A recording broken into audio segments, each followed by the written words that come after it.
Chapter 151, Infiltrate. I stayed in my ball weevil form. I just wanted to enjoy being in alien form for the first time in a while, rather than going back to human. Not because of some deeper reason, just enjoying the moment. We got to work clearing out the whole arena as fast as we could, blasting aside the guards, rushing out any slaves, and freeing other gladiators. A couple of gladiators, the ones who had chosen to join on purpose, tried to kill us. Those guys got stuck in a wall. As we ran through the halls, I caught up with X and Craven, who told me what they had been up to and how they got to us. X and Craven, jungle steel reforged? X and Craven stood side by side in a field of rice paddies, up to their ankles in the flooded waters. No farmers were in the field right then, so the pair had the time to study the city in the distance, watching people walk in and out of the gates. While there was some diversity, most of those inhabiting seemed to be some sort of hybrid between various species of dinosaur and humans. Intriguing. Any biologist worth their salt would have loved to have known how such beings had come to life. So, he was captured then, Craven said. Then things have become simpler. Simpler? X asked. Cities are interesting to hunt in. Craven wiped his brow of sweat. Every trail is instead a street, alley, and hallway. All the nests are clearly marked as apartments, houses, and even simple cardboard boxes. And yet, it is also a compelling place to hunt. You must dodge detection for all eyes, for only in the city do prey gain aid from predators in avoiding your blade. That's called law enforcement, X said after a carefully calculated pregnant pause. I am using metaphors, Craven scowled. No, you were not. Fine, I just don't like you pointing out things all the time. Craven scoffed with look at X. The point I am making is that we are closer than ever before. But I may have to leave you behind now. X didn't ask why. After all, there were some humans roaming the city, many of them in chains, but a few were clearly free, and dressed in leather much the same as Craven. None as tall or healthy as Craven of course, but that was to be expected for peasants in the jungle. Do you have your radio? X asked critically. Craven nodded, tapping his ear. I'll enter the city and find out where prisoners are brought to. While Dial's scent may have faded if the sense of the city mask it, I can still remember it. You should stay out here. I would prefer you wait just a moment, X said. It appears someone wishes to speak with us. Yes, it may be best to deal with them, Craven agreed. With that, both turned to look behind them, the water around their ankles rippling as they turned. Standing there looking surprised to have been caught were a young boy and girl. Both were dinosaur hybrids, similar in shape to the various Apatosaurus, Diplodocus, and other massive sauropods that roamed the savage land. Thus, despite being the size of a human teenager, X guessed they were but children. The boy had skin colored a vibrant purple and pink, while the girl looked much more brown in color. The boy was also smaller than the girl and clutching at her skirt as he peeked from behind her. The girl was holding a shovel in her hands and staring between Craven and X with wide eyes. She said something softly. X took in the language she spoke and compared it to those that he knew. Similar to East Asian languages in structure at a guess. She spoke further and X began to break down the language as she continued to look at them nervously, her tone questioning but not threatening. That was good, her continuing to speak. It gave him more to work with. X had long suspected he had a gift for language, since he had little to no issues with taking them in, even for an AI. In fact, it was one of many things he'd noticed about himself. As an AI, he had a lot of time for introspection. The only AI he had to compare himself to was Jarvis of course, but there were differences between them that were clear. For example, while Jarvis and X both had the ability to take in information faster than any human as well as design several objects, Jarvis was 0.25 milliseconds faster when it came to what could be considered support information and technology, as well as hacking and other aspects of cyber warfare. On the other hand, X was around 0.35 milliseconds faster at developing weapons, learning new military technologies, and learning military strategy. It showed in their designs when they built their android forms. X had made a combat platform, Jarvis had created a support one. X believed it came to their origins.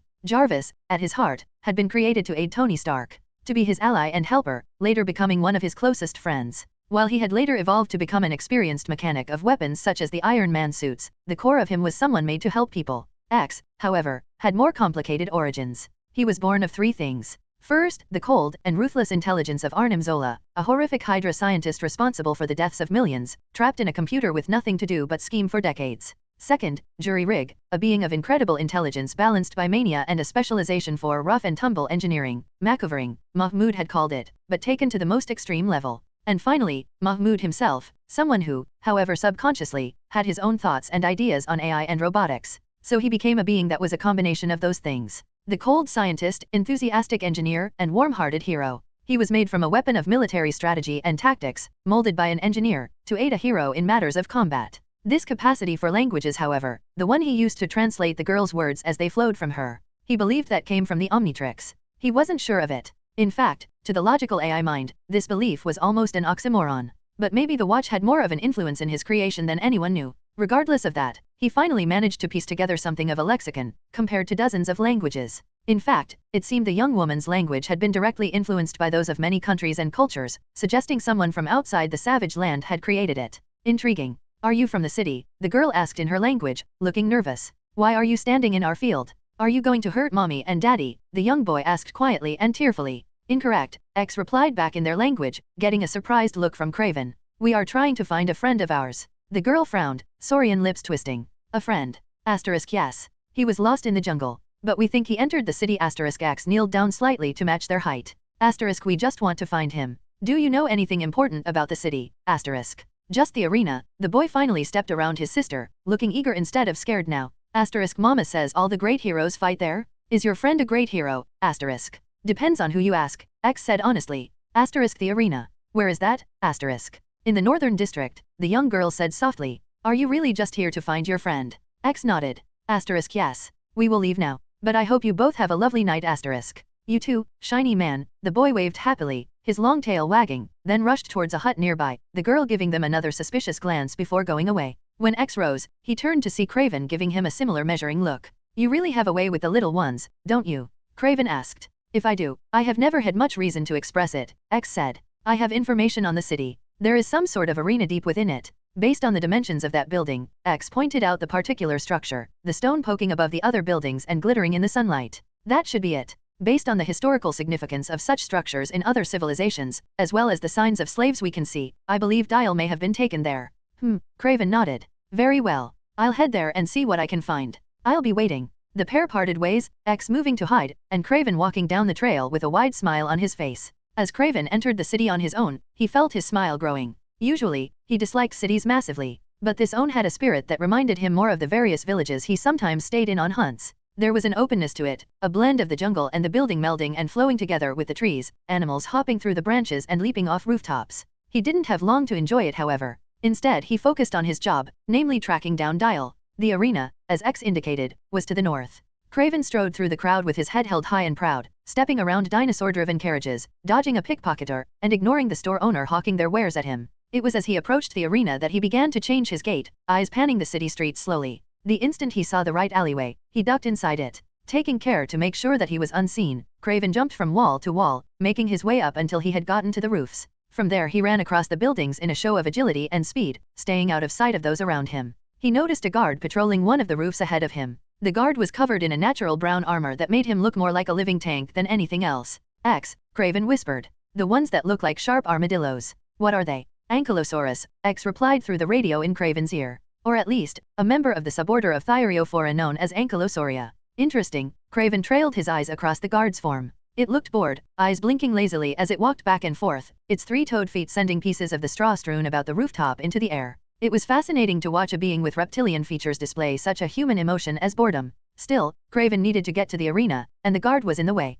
Craven moved in a burst of speed, leaping from rooftop to rooftop in a straight line towards the guard. The Ankylo guard, just about to turn back around, spotted Craven just as the hunter landed on the same roof as himself. The dinosaur man had enough time to see the steel knife that spun into Craven's palm. Then he had a blade in his throat.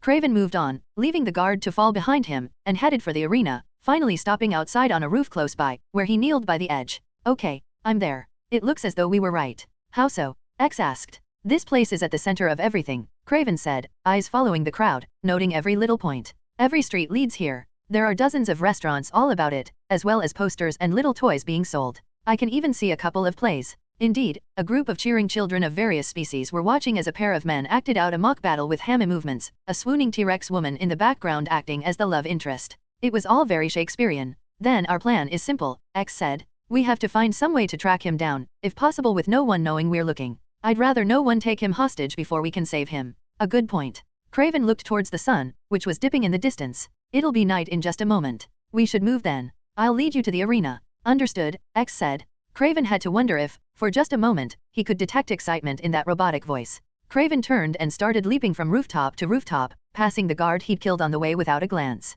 It was while he was doing this that the explosion came. Far off, near the arena he had just left, the sounds of stone shattering were followed by a plume of fire rising into the sky. Craven turned to look at the sight, mildly surprised. This was followed by a loud roar that echoed in the night. X, I believe we may be able to move faster than we expected, Craven said with a savage smile. We have a distraction. Chapter 152, Infiltrate 2, X. As soon as the plan was finalized, X wasted no time. He rose to his feet, pulled his sidearm off his hip, and began running towards the city. He had no wish to kill anyone. But then, he also wanted to do a blitz attack. A simple running assault. Craven had told him that whatever was currently attacking the city was doing so quickly. They had little time to waste. So X thundered forward on the road, blue eyes alight with power. Even with his immense weight, the machinery in his body enabled him to run at speeds far beyond even the greatest athletes on Earth not named Steve Rogers. He must have made quite a sight to the guards when he came charging towards them. A man of metal, eyes glowing with an unearthly light, a strange weapon in hand as he came at them faster than any living thing should.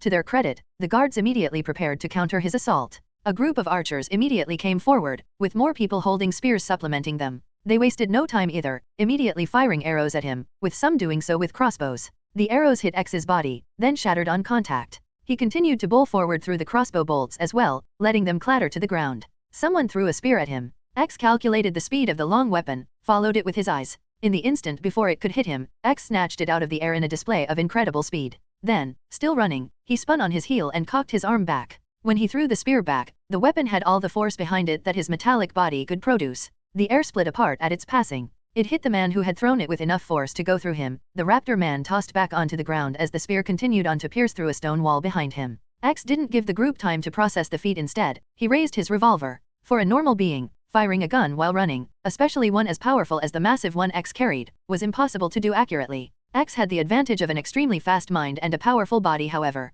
he waited for the exact moments his body would be stable enough to take each shot, pulled the trigger, then kept running. At that pace, he fired off 6 shots before meeting the group. Where he'd fired, the guards fell, at one point a round going through 2 men and ripping into the shoulder of another. Craven struck at the exact same time. From behind the group, as they scattered in fear from the loud weapon slaughtering their group, Craven jumped down from a nearby rooftop. He came down with both his bone and steel daggers out, landing atop another guard. When he stabbed down, blood flashed in the air. Someone tossed a spear at him, which Crave sliced out of the air with a proud laugh of joy, jumping at the next person. That was when X hit the group.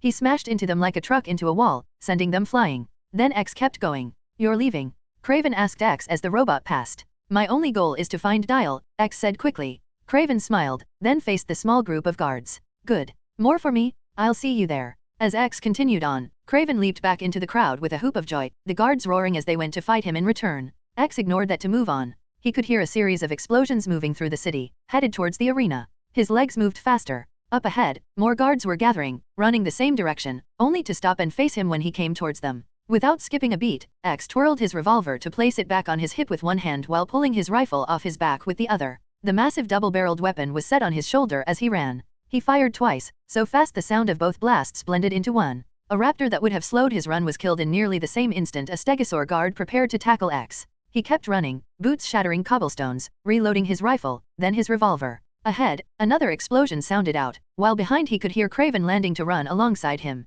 "They almost killed me," Craven said conversationally. "Very tough bastards." "You sound pleased," X replied idly, not really paying attention. "Of course I am." Craven barked out a laugh. "What is the point of a hunt without danger?" "Food," X responded. Before Craven could say anything else, they found their path blocked by a massive gate made of wood, blocking off the way to the arena. X didn't hesitate. He raised a fist while continuing to run at his full speed, and punched outward at the immediate moment he was about to connect. The full force of his run went into the blow, shaking the entire structure, the wood groaning. X stood before the gate and hit it again, a blow that echoed in the street, the stones beneath him crumbling under his boots. The wooden gate, standing over 3 stories tall and thick as a human being, swung open with a crash as the beams barring them shut shattered in a spray of wooden shards under his heavy blows, the metal man flying through the door in a dynamic explosion of wood. Someone shouted in shock as he landed, a brontosaurus man spinning to punch at X. X raised his right forearm to divert the attack, then tried to punch his opponent, only for the dinosaur to take the attack with little issue. X's blue eyes narrowed, taking in his opponent a little more. How interesting. This brontosaurus wasn't like the others. He was a full foot taller at 8 feet, more muscular, and colored a rich emerald, his body covered in black plate-like armor that acted as a natural defense.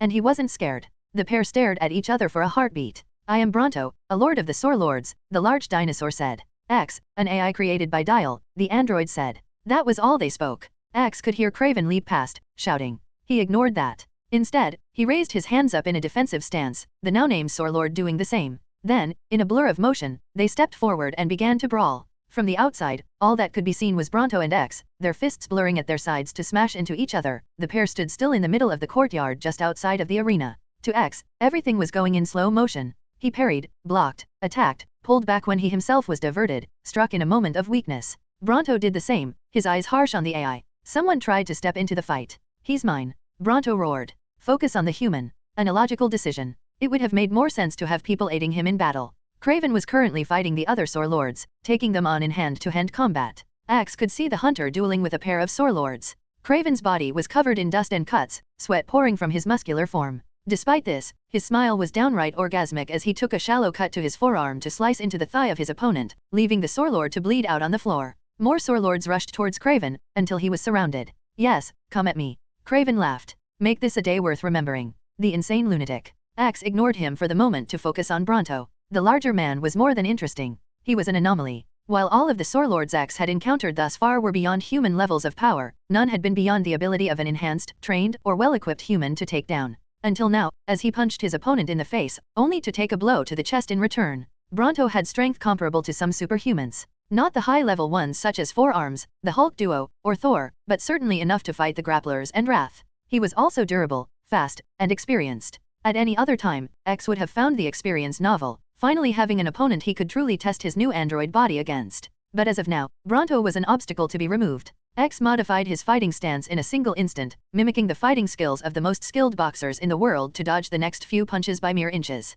Bronto, correct. I'm afraid I have no time to waste here. Neither do I, Bronto said in return. The pair had come close to a building during their battle. A missed blow from him shattered a stone pillar. A prisoner escaped, and is rampaging in my city. I must kill you and recapture him. X would have smiled if he had lips. So, he escaped. You know him. Bronto sounded almost conversational as he brought his fist down for a hammer blow, X sliding around it to let his scaled fist smash the floor. The devil. X thought about the myriad of different forms Dial could take. I might. But that only means I need to finish this. X's blue eyes narrowed. I apologize. But it seems I somehow adopted the organic trait of furious determination. Bronto punched at X's head. But it was too late. X ran the analysis, predicting Bronto's movements, calculating the tensile strength of the area around them, and finally testing it in simulations dozens of times. By the time Bronto's fist had moved a single centimeter, X had a plan. Robotic fingers wrapped around a scaled fist. They squeezed down, applying enough pressure to gain a tight hold. X spun around, bringing Bronto with him, then grabbed his arm as well.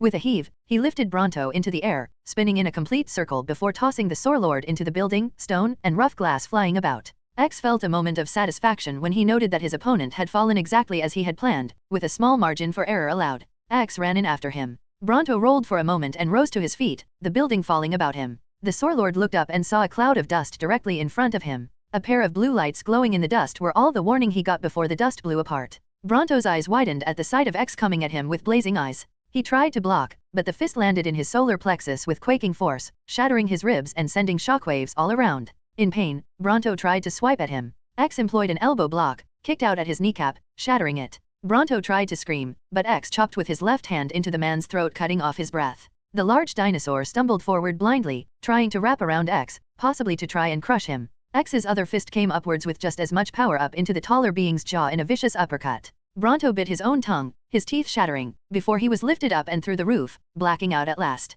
X spun around and ran toward the arena again. Craven, the hunter finished with his own opponents, joined him, more bruised and yet also just as cheery. They entered the arena to see a pair of ankylos and a smaller Bronto looking up at them in surprise. The hallway they stood in dripping in portions with green goo. X and Craven stared at the three Sore Lord guards. Gentlemen, Craven said with some relish in his voice. This has not been your day. Mahmoud Shaykh/Dial. Wow, you are just loving this place, huh? I asked Craven, tossing a green plasma whip around another person. Indeed, Craven sighed happily, dodging sword slices from a big raptor dude. The prey, the smells, the very feel of this place calls back to a time forgotten. It is as if I have been walking home all these years, and only now arrived, he mused, ducking under a desperate chop before uppercutting his opponent. It is truly exhilarating. Home is calming under most circumstances, X pointed out. He had a Stegosaurus Lord in his arm, and was choking him out. Exhilarating would not be used for such a situation. You are not fun, Craven pouted. No, really, pouted. This is not a fun situation, X tossed aside the now unconscious Sore Lord. Not if you keep ruining it. Are they always like this? The German Omnitrix asked me. They didn't even know each other last I knew. I looked around. Okay, we're almost to the kitchens. Everyone okay? Demi popped her head around a corner. We're releasing the last of the slaves we found? Gresh is still stabbing someone. Tell him to stop. And grab one of the gladiators that tried to leave. X, how long until Bridge gets here with evac? 6 minutes, my android buddy said, reloading that Hellboy-style hand cannon he was carrying before firing it down the hall, killing one of the Sore Lord guards. Then that's our timetable, I declared. We get everyone into the top of the stands, and make sure we have control of the main arena by that time. You're setting a trap. I looked over at Craven. He was doing that creepy as fuck smile again. Seriously, I'd interacted with Chernobog, the literal god of evil in some cultures, and I still found Craven creepy. In some ways, yeah, I would have smiled if Ballweevil had lips. But we need to send a message first. Stend/slaving asshole. Stend and Pter stood outside of the arena, looking down at the form in front of them in shock. Bronto lay in a shattered pile of rubble, being attended to by several medical personnel. Bronto, the lord of physical might, the man who had never known harm or wounds, was knocked out, blood dripping from the corner of his mouth. What, did that demon do this? Pter asked, looking at one of the medics, who shook their head. When the human medic spoke, his voice sounded odd. No, it was some sort of man made of metal. Man of metal.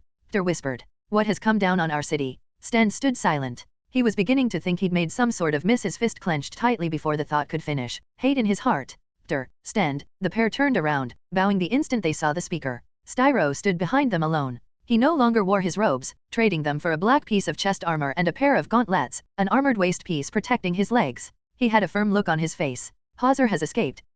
Stend stayed bowing. Yes sir. Along with the outsy dash. Dial. Yes sir. That was what he said his name was. Dial. And Hauser, Styro looked up at the arena. Many of our guards are dying or injured. The arena, the shining beacon of our civilization, has been taken from us. And from what I have been told, 2 strange men were seen invading the city, killing their way to join those inside the arena. Styro looked at Stend. This is not a prison escape. This is war. So we need to respect our opponents. You underestimated him. So now he is trying to pull everything down around him. Foolish. Stend wanted to snarl in rage at that, but was stopped when a figure fell from the sky to land in front of them. He faltered, staring at the man who now stood among them. Lord Sauron. The tall and powerful Lord of Skies ignored him, instead speaking to Styro. Action report. A small force has taken the arena, the yellow dinosaur said. We are unsure of numbers or capabilities. Sauron's eyes looked positively murderous. Who is responsible for this? Unknown, though we suspect the outsider. Styro looked back at the arena. Someone is coming out. Stend turned to look at the arena. A man he recognized, one of the Carnosaur lords who had chosen to be a gladiator, was coming towards them. The man had clearly been beaten up by something powerful. His armor had been torn to pieces, one of his horns were ripped out, and he was limping heavily. The man came towards them as fast as he could, wincing. Lord Dash, the man coughed, trying to breath. Lord Sauron. I bring word. My child. Lord Sauron stepped forward, concern in his eyes as he helped the young gladiator sit. What happened? The outsider, the gladiator looked haunted and befuddled. He has somehow changed into an insect. Changed? Styro asked, before Sauron waved him to be quiet, gesturing to the Carnosaur to continue. He told me that he wanted to send a message, the Carnosaur said softly. Sauron nodded for him to speak. The Carnosaur took a deep breath. They will keep the arena. And he offers you the rest of the city. They all stilled. Sauron smiled. Oh, free all slaves in the city, and give up the trade entirely. Give them, the Carnosaur winced, looking around. Give them Lord Styro and Lord Stend. These terms are non-negotiable. They can't think we'll accept those. Pter narrowed his eyes. It's some sort of attempt to dash. Pter. Sauron looked up at his fellow pterosaur. Don't you understand? This reckless attack is nothing more than an invasion. Sauron smiled. An invasion from another nation. Something every empire in history must face at least once. This is the moment that tests the mettle of men like us. Sauron gave everyone a proud smile. We will avenge the deaths of our comrades, defeat the invaders, and protect our home. Understood? Yes, sir, everyone except Stend and the Carnosaur said in unison. Instead, the Carnosaur Lord spoke. Yes sir. The outsider. He had something else he wanted to say, he said hesitantly. Oh. Sauron turned to look at it. Out with it, my child. He said. The Carnosaur looked confused. Well, he said, tell Carl and Stend I'm waiting for them. But who is Carl? Sauron lost his smile, staring at the Carnosaur. How marvelous, the smile returned. To know that name and its connection. Stend stepped back when Sauron turned to look at him. Stend. I'm afraid that you are not going to be fighting Dial. I want to ask him something. Stend faltered at that. But dash. I know, young one. Sauron looked from Stend to the arena. There will be time for your own goals. But today, I, Sauron, will need to revisit my past and face my future. Sauron clenched his fist, staring at the arena with determination, a proud smile on his face. I will say this once more. This is the time that tests the mettle of men. Stand proud, all of you. He made sure to meet all of their eyes, his red pupils glittering. Sauron began to walk forward, Styro, Pter, and Stend following in lockstep. Stend wasn't sure when or how they'd made a plan to follow him, but the instant Sauron's eyes had locked onto theirs, it was as if they were under his command. Let us see what our opponents are made of. Sauron said with a smirk. Chapter 153, Sauron I. Mahmud Sheikh/Dial. I stood in the doorway to the kitchen, watching the carnage before me. The roof had been torn off, leaving room for the behemoth to continue his feast. His long flashing teeth sliced through meat, red liquid dripping to the ground. He growled as he filled his stomach with flesh. Good thing it was already dead. Yo, I said to the big dragon/dino that was currently devouring a side of some herbivore dinosaur about the size and weight of an elephant, looked up to glare at me. It's almost time, man. He swallowed a big chunk of meat, looking down at my insectoid form.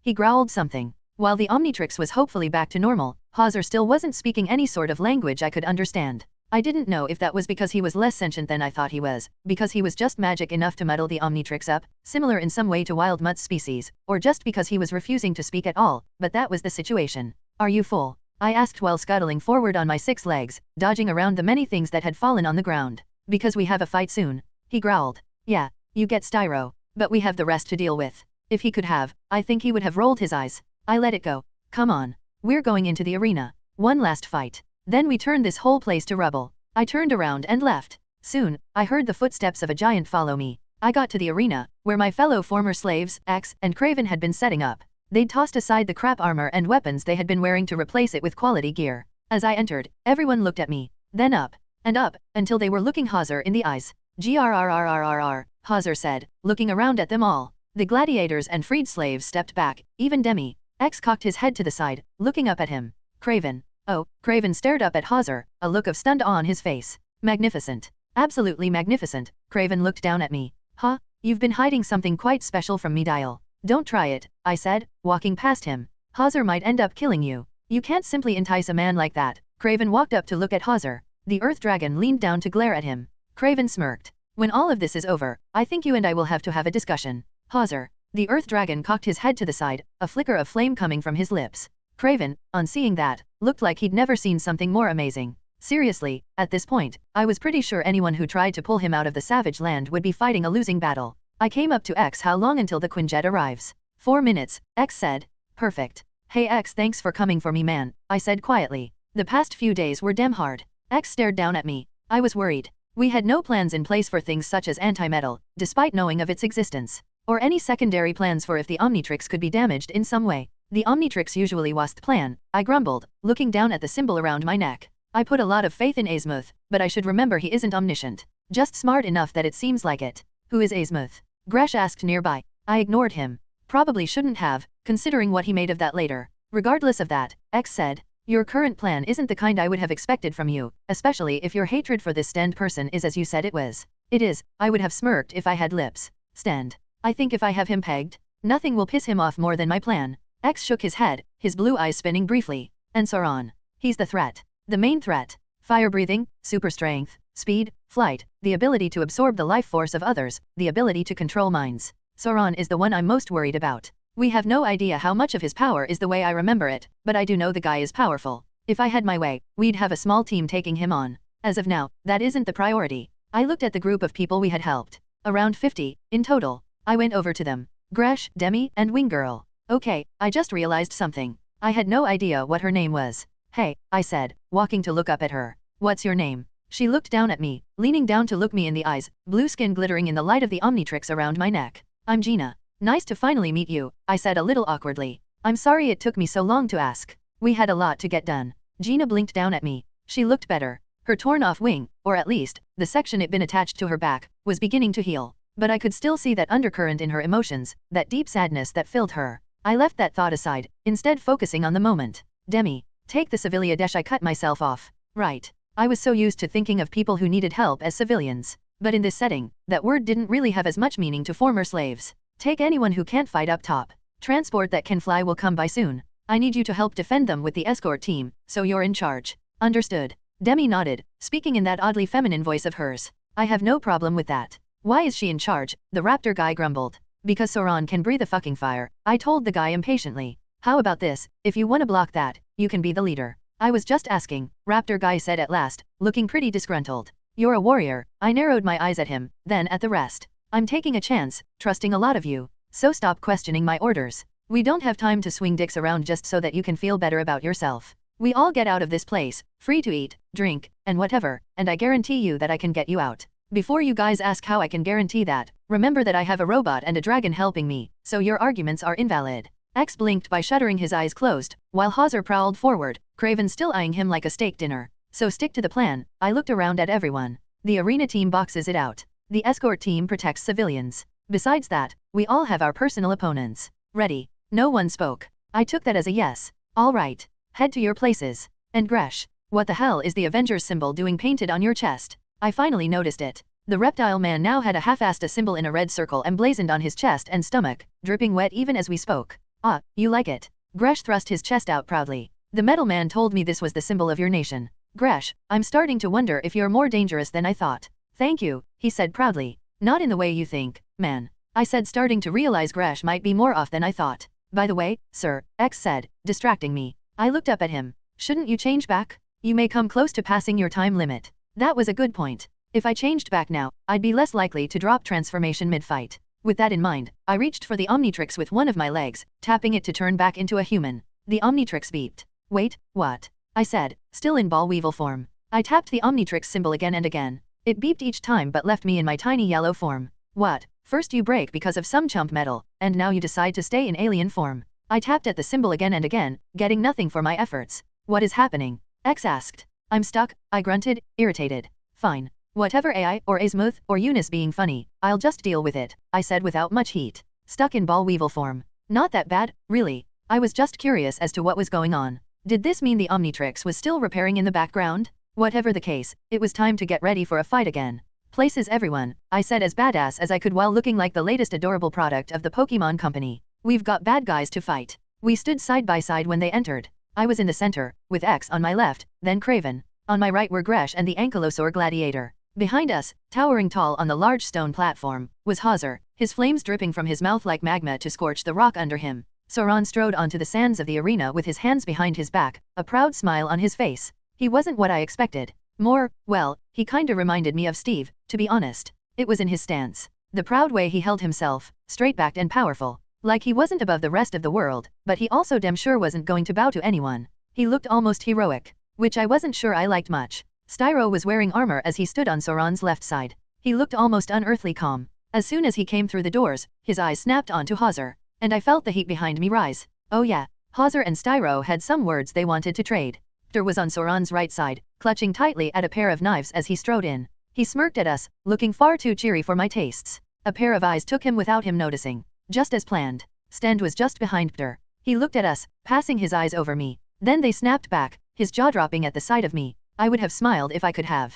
My, Sauron said, stopping about 20 feet away from us. I must say, Dial, you have quite the skill with theatrics. I'm an anime nerd, I stepped forward. Learned from the best. Ha, he chuckled. I can see that. I must admit, however, I've always been more a fan of fantasy literature. Obviously, I suppose. Can't hate a guy for taking inspiration from Lord of the Rings, I shrugged. So, we all know why we're here. Indeed, Sauron looked around. Our allies were almost silent. Craven was chuckling under his breath. Hector's clawed feet scratched at the sand. Hauser's flames continued to drip. I suppose you've already made plans for how this battle will go. Are you planning to fight me, Dial? No fear, no hesitation. Just curiosity. Yeah, I am. Everyone else has their dance partners. No, Stend growled. Sauron blinked, surprised. He looked at Stend. My child. No. Stend pushed Hector aside. I don't care, you are mine. This arena is mine. Stend walked forward, surprising everyone who wasn't me. Bullshit, I snarked. Stend scowled, his fists clenched and strode across towards me. That impudence.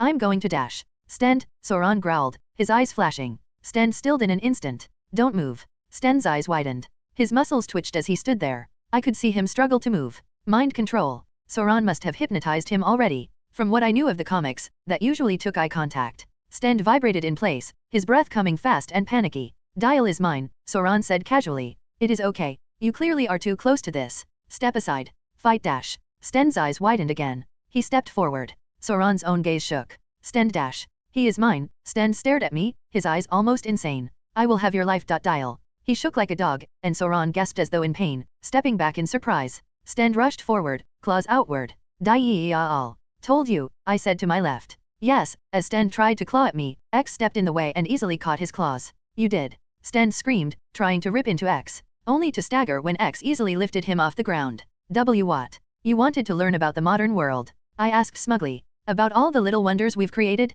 Well, here's your chance. X, teach him about the magic of engineering. Target engaged, X said in response. His eyes flashed blue. Then he leaped forward, smashing into the walls of the arena. Before he and Stend disappeared inside, Stend got one last look at me. He looked at me in desperate rage. I turned and ignored him. When he let out a loud scream of affronted anger at that, I had lips, just so that I could grin at the satisfaction that gave. So, I said to Sauron. He looked from where Stend and X had gone, the sound of things being destroyed coming from that hole. He looked shocked. Then he slowly chuckled, before straight out laughing. Today has been the most interesting day I've had in years. He was almost crying with laughter now. Thank you, Dial. You have made things fun. His wings spread out. Sore lords? Take them. Yes. Pter swung out a knife. Time for a hunt to dash. Hunt. Craven slammed his own knife into Pter's, getting up in his face while pushing him back. He grinned in the Sore Lord's face. I know a thing or two about that. Let's trade notes. Styro ran past them, heading for Hawser. Hawser roared, blasting out flame at Styro before the two were behind me and I lost sight of the fight. A group of guards entered behind Sauron. Grash and the Ankylosaur gladiator gave Sauron an awkward look. He smiled. No, go ahead. Sauron eyed me. I believe I have my own fight to handle. The two ran past him, heading toward the group of guards, some of whom ran towards the upper levels of the arena, where a big group of former slaves was. The two Aryans who could fly lifted up, Demi clenched her fists, and soon everyone was brawling around us. Sauron and I faced each other for a moment as the arena exploded into violence. So, shall we? I asked, spitting out a ball of green plasma. Of course, he said proudly. That's what he sounded like. I knew his voice seemed familiar. Then he breathed fire at me. I jumped aside, launched a ball of plasma that exploded at his feet, which he dived out of the way of, still breathing a gout of flame hot enough to scorch the sands. I spun in the air and launched another plasma ball. He lifted into the air, cutting off his fire breath to dodge. The ball rolled across the sand, quickly growing until it hit a gate, exploding with immense force and tearing that section of the arena. I ran towards the doorway, Sauron following as everyone else let loose. Chapter 154, Sauron 2. I ran deeper into the halls of the Colosseum before skidding to a halt, my insect legs scratching at the concrete. Sauron landed at the same time, looking down at me with a smirk. Attempting to limit my mobility by forcing me to follow here, he asked, looking around. Nah, I spat out another ball of plasma, hopping onto it. I just like privacy when I invite a guy to dance with me. How charming of you, Sauron crowed. Then he was in front of me, claws slashing down. I rolled aside to let his claws slash through the stones, leaving 5 long lines in the gray floor. I tossed the ball I'd made into his face, blowing it up and sending us both back from the explosion. He skidded on his heels, clawing up the floor with his talons, while I bounced and rolled to come to my feet again. Without missing a beat, Sauron let loose with the flames again. I tossed another ball, only to be surprised when the plasma absorbed the flames, growing in size. Hoo! Sauron hummed, slipping around the plasma to let it detonate on the wall behind him. It can absorb my flames? And even leaves a mint scent when it explodes, he noted the hole left by my explosive orb before looking at me. The outside world has truly changed if beings like you are coming from there. Bruh, you have no idea. There's a whole world of weirdness out there. I spat a line of green plasma, and lashed out with it like a whip. He ducked underneath it, spinning aside when I brought the whip back around to snap at his leg. He brought his arms behind him and began dancing between each whip strike. I somehow controlled the 10-foot-long whip of plasma like Wonder Woman, bringing the heat, spinning, snapping, and slicing the air, as Sauron continued to dodge with the casual cool of a martial arts master fighting against a novice. A whole world, Sauron mused to himself, hopping over a spinning plasma whip. I dismissed the outside world when I came here, but I suppose I was a bit hasty. Perhaps I should dash. He was cut off when the whip lashed around his ankle. He had enough time to blink before I pulled him off his feet with surprising strength, following with letting go of the whip. The plasma pulled in around him, melding into a ball that surrounded him from neck to ankle. Explode! I shouted. The ball blew outwards, sending Sauron ricocheting off a wall. I didn't let up, tossing another pair at him, but he didn't let something like getting literally blown up stop him from spinning to his feet and rushing me. I tossed a plasma at him, but he leaped up, gliding forward and wrapping his talons around my body. Screeching like a falcon, he lifted me up in mid-flight and bashed me into a wall, my tough exoskeleton breaking the stones to free us from the arena and enter the streets. With a mighty beat of his wings that sent the dust from our exit flying, he burst up into the night sky, still carrying me in his claws. You fight well, he crowed. I twisted to look down at the ground below, getting further and further away. But I think I'd like a taste of that power of yours. I felt it then. His talons wrapped tight around me, began to absorb my energy. It felt horrible, like something clawing at my insides, pulling pieces of me out. I screamed, a grating insect sound, and instinctively lashed out a plasma whip, lashing it around his jaw and pulling hard.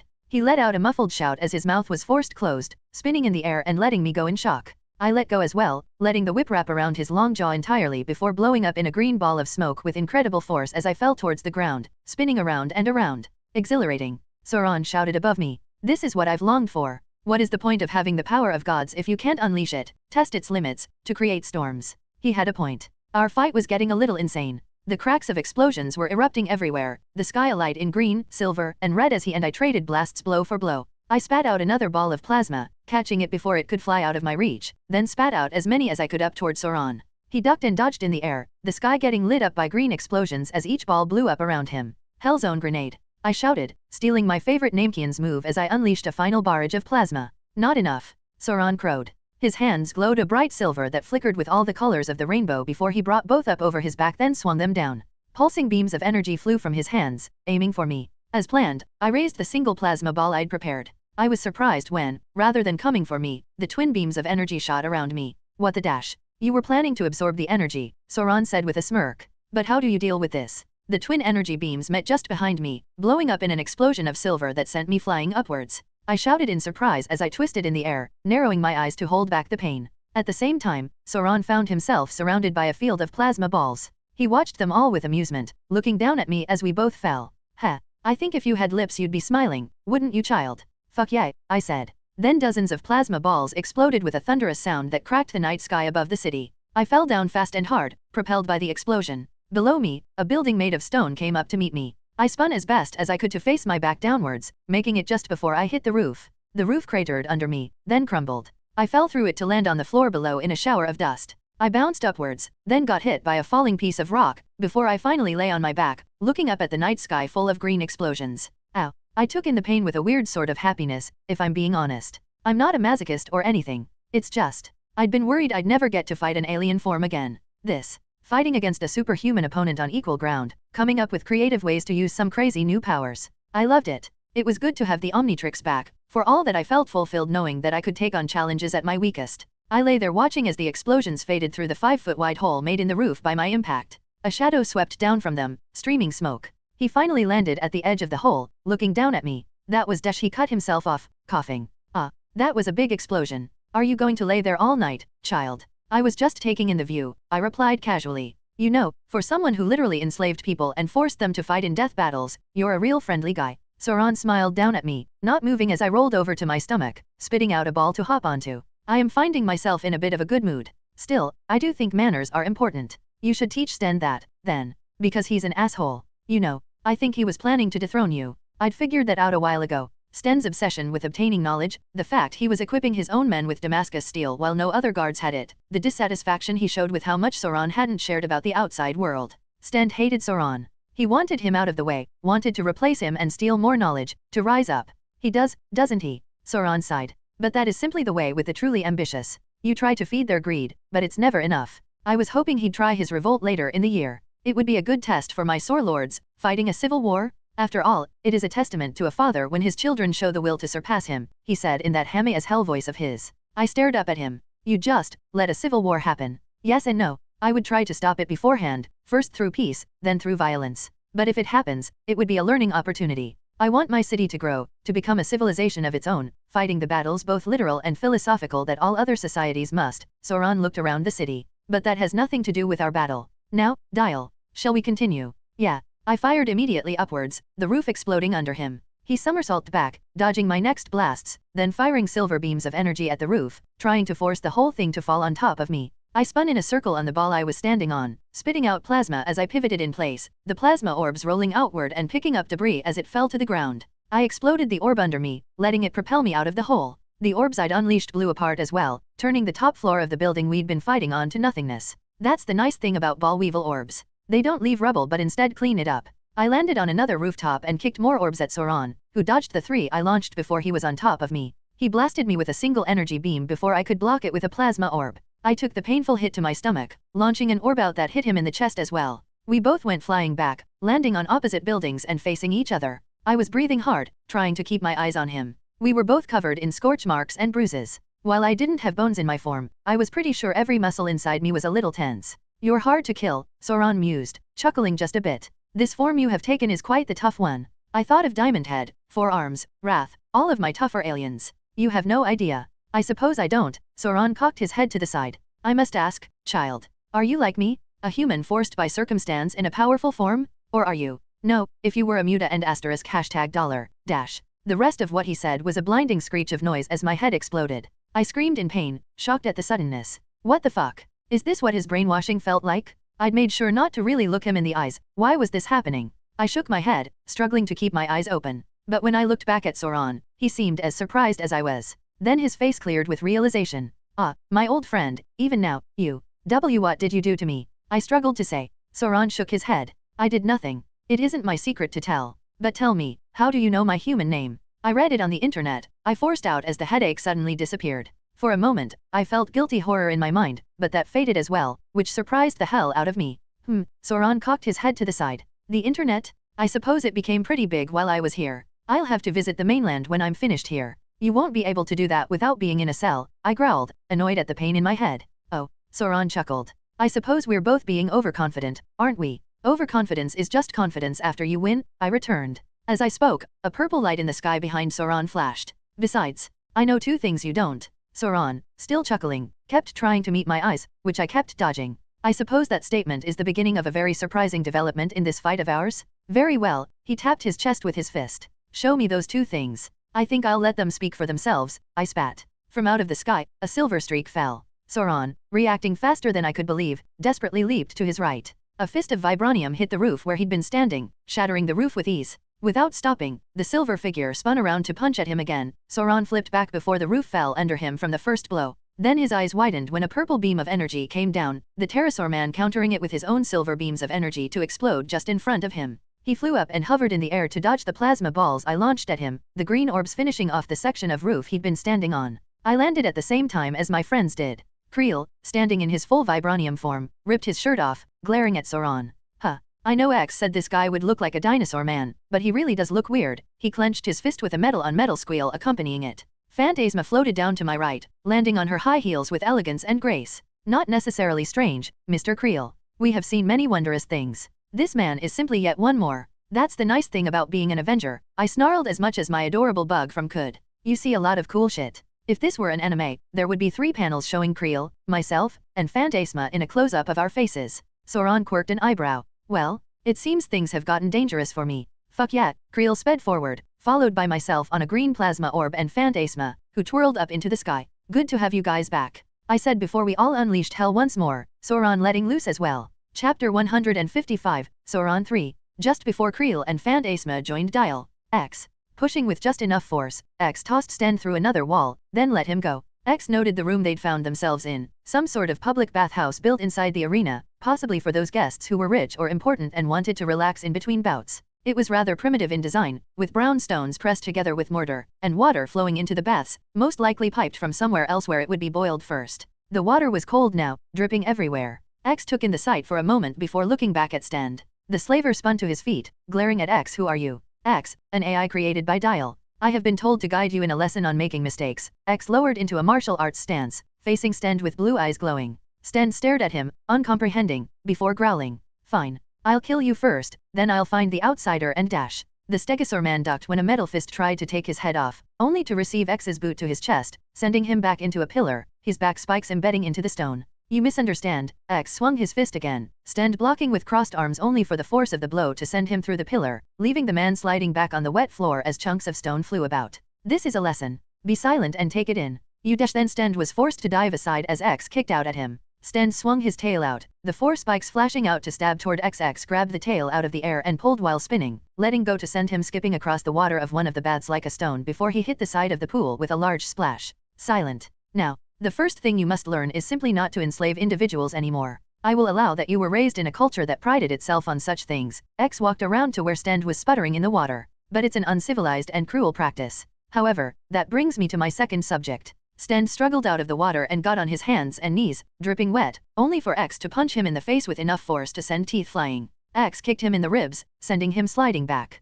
Pick your battles wisely. X strode towards Sten as the Stegosaurus man got staggered to his feet. You kidnapped a man with a sword and armor far in advance of anything you'd ever seen, wearing a watch you were unable to remove, who made it clear the only reason he was willing to enter any negotiations was the fact he was injured. And now, you have the eyes of the most powerful organization on Earth on you, with men and women capable of destroying cities, assassinating political figures, and dueling gods ready to attack you. Sten reached out to try and grab X. X caught the other man's wrist, pulled his arm close, then broke it with a jab to the elbow. Sten's eyes widened in horror and shock before he began to scream. You couldn't have known, X said, ignoring the pain screams to punch Sten in the face once more, that you were poking a sleeping giant. But you should have suspected that Dial was more than just a human. That someone with armor and weapons that had clearly gotten lost in the jungle might have friends that worried for him. Friends who would hear what you had done.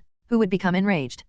Stan said, staggering back. I won't kill you, X said. In fact, if you surrender now, I'll simply place you under arrest for the numerous crimes you've committed. Sten's eyes flashed. No, X's fist took the breath from him as it slammed into his stomach. Then I suppose I must continue. As a being with enhanced durability, you will be able to sustain spectacular amounts of damage. Sten's tail flashed forward. X let the spikes hit him this time, the sharpened bones bouncing off his metal body. I would like to apologize in advance. If you continue to refuse to surrender peacefully while continuing to fight back, you will be significantly hurt. But I will admit, after hearing how you treat those under your care, that is more of a bonus for me than anything. Sten responded by grabbing at X's claws scratched against a metal body, and he tried to lift X off the ground. The android responded by headbutting Sten. As he did so, he continued to communicate with the incoming Quinjet. 4 minutes until reinforcements arrived. Craven and his latest opponent had found themselves in a garden just outside the arena. The garden was large, lit by torches, and made up of flowers, bushes, and trees right out of the jungle. The Sorlord with orange skin, had a long slash across his chest, bruises around his neck, and an excited look on his face as he walked along the trails. Craven watched him from the trees, calmly watching Hector. Neither man spoke. They had no wish to banter. No words had to be traded. They were trying to kill each other after all, and speech was but wasted movement. Instead, Craven swept down for the trees the instant Hector was in range. His daggers nearly sliced into Hector's neck, before the Sorlord parried them in a loud clash of blades. Craven landed on the ground and pressed the attack. Hector spun his daggers around and fought back. Lit by the fires of the torches around them, shadows dancing across Craven's tan skin and Hector's orange scales, the two men tried to kill each other. Their blades clashed in a spray of sparks from the speed and strength of their blows. Craven's abdomen obtained a thin scratch. Hector's right shoulder was briefly stabbed. They both kept silent, continuing to clash. Craven forced Hector to back into a tree, only for the orange-skinned Sorlord to backflip into the air and land among the branches. Craven followed, his boots scarring the bark as he twisted to face Hector. The two jumped from branch to branch in their quest to murder the other, the trees shaking loose leaves from the violence of their attacks. Craven ducked under a stab, landing on a lower branch, and bouncing back up with an uppercut slice. Hector twisted desperately out of the way but was too late. The blade sliced deep into Hector's jaw, then moved upwards, cutting out Hector's left eye. Hector screamed but still managed to stab outwards. His knife stabbed deep into Craven's shoulder, then cut down at an angle, stopping at Craven's vest. Craven kicked Hector in the stomach, pushing him back. The two stopped fighting for a moment, panting as they stood in the trees. Hector's eye spilled blood and intraocular fluid. Craven's shoulder and part of his chest had been split open, revealing muscle beneath to the open air. They took stock of their injuries. Then they moved forward in a flash, leaping from branch to branch before meeting in midair. Craven reached his blade out. Hector stabbed down with 2 daggers. In a single move, it was over. And both fighters ended the night with no regrets. Sound of stone shattering in harmonic fashion, /Demi. Demi punched a Sorlord in the chest, caving in his ribs, then was forced to block an axe on her right arm. She'd been fighting among the stands of the arena for several minutes, desperately keeping back the guards. The last few days had been a nightmare. First, she had been kidnapped in the middle of the night, forced to fight in gladiator combat, taking on warriors she had no business fighting. She was a chef, not a warrior. And yet, since she'd been enslaved, she'd been forced to battle to the death, getting beaten with an axe for her trouble. Her people were peaceful. She'd never seen violence the likes of the past few days. And then, a man stepped forth.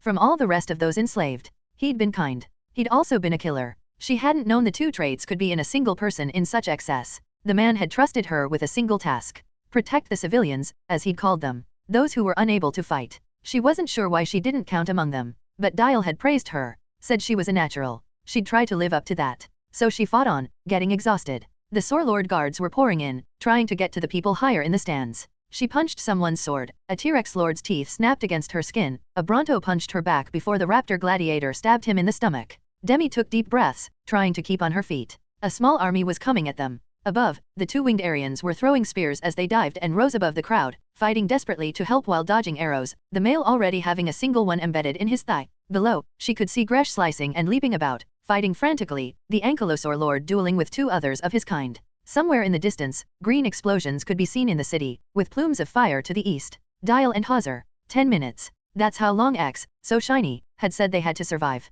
Had it been that long already? Demi felt like she'd been fighting for hours, and yet somehow like no time at all had passed at the same time. Help had to be coming soon. Soon. But right now, they were in trouble. Demi raised her fists, wincing internally as she waited for the next blow. A noise came from the sky above. Demi looked up at it, only to jump in surprise and awe. It sounded like something spinning really fast in the air. The 2 Aryans above shouted in surprise as they dived down from where they had been harassing the enemy. The beat of their wings sent air flying. Then, dust was blown away by far stronger winds. The object that came down towards them was enormous, as big as a triceratops or bigger, yet impossibly hovering in the air. A man was sitting inside it, behind a pane of some sort of clear crystal. Something under the object began to make loud booming noises. Just like that, the enemy began to die. Massive gaping holes appeared in their backs, with smaller ones in their fronts. Surprised and horrified, they staggered. Something spilled out of the back of the object that Demi was just realizing was a vehicle of some sort. A human in some sort of black armor. 3 more came out, all holding long rectangular-shaped objects. The objects released noises, and more Sorlords fell.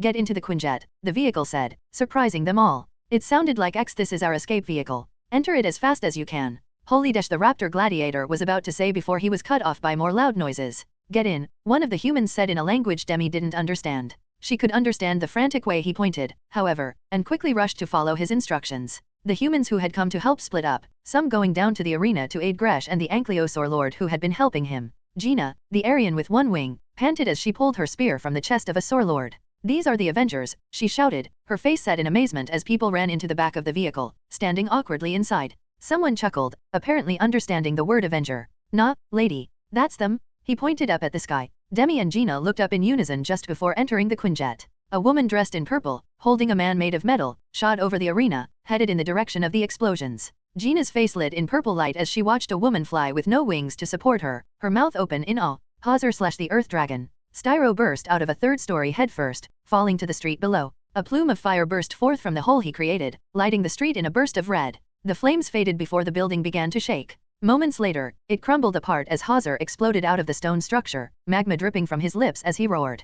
Screeonk! The ground shook under Hazar's footsteps as he ran towards Styro, his top horn extended forward. He stabbed down at Styro, who sidestepped the attack and punched Hazar in the face. Hazar rolled with the blow and spun around, his tail snapping out to smash into Styro's chest, sending the yellow-scaled man backflipping through the air until he hit a wall with enough force to form a crater. Styro pulled himself from the wall as fast as possible, barely dodging the fire blast. Hazar unleashed his direction by diving and rolling. He stopped near a carriage, grabbing the side. His muscles twisted and bunched as he lifted the large wooden vehicle and turned to toss it at Hazar like a child's toy. The carriage shattered apart on contact with Hazar's head, sending the dinosaur staggering back with the fire still pouring from his lips. Hazar landed on the building behind him, still breathing flame as the stone shattered beneath his bulk, before cutting off the stream to stare at Styro. Hazar did not speak any sort of language. While he was sentient, his thoughts were in the form of emotions and feelings, on images, sounds, and scents, not words. So when he glared at Styro, his thoughts on the man were simple. Hate. Deep hatred, formed from days in captivity.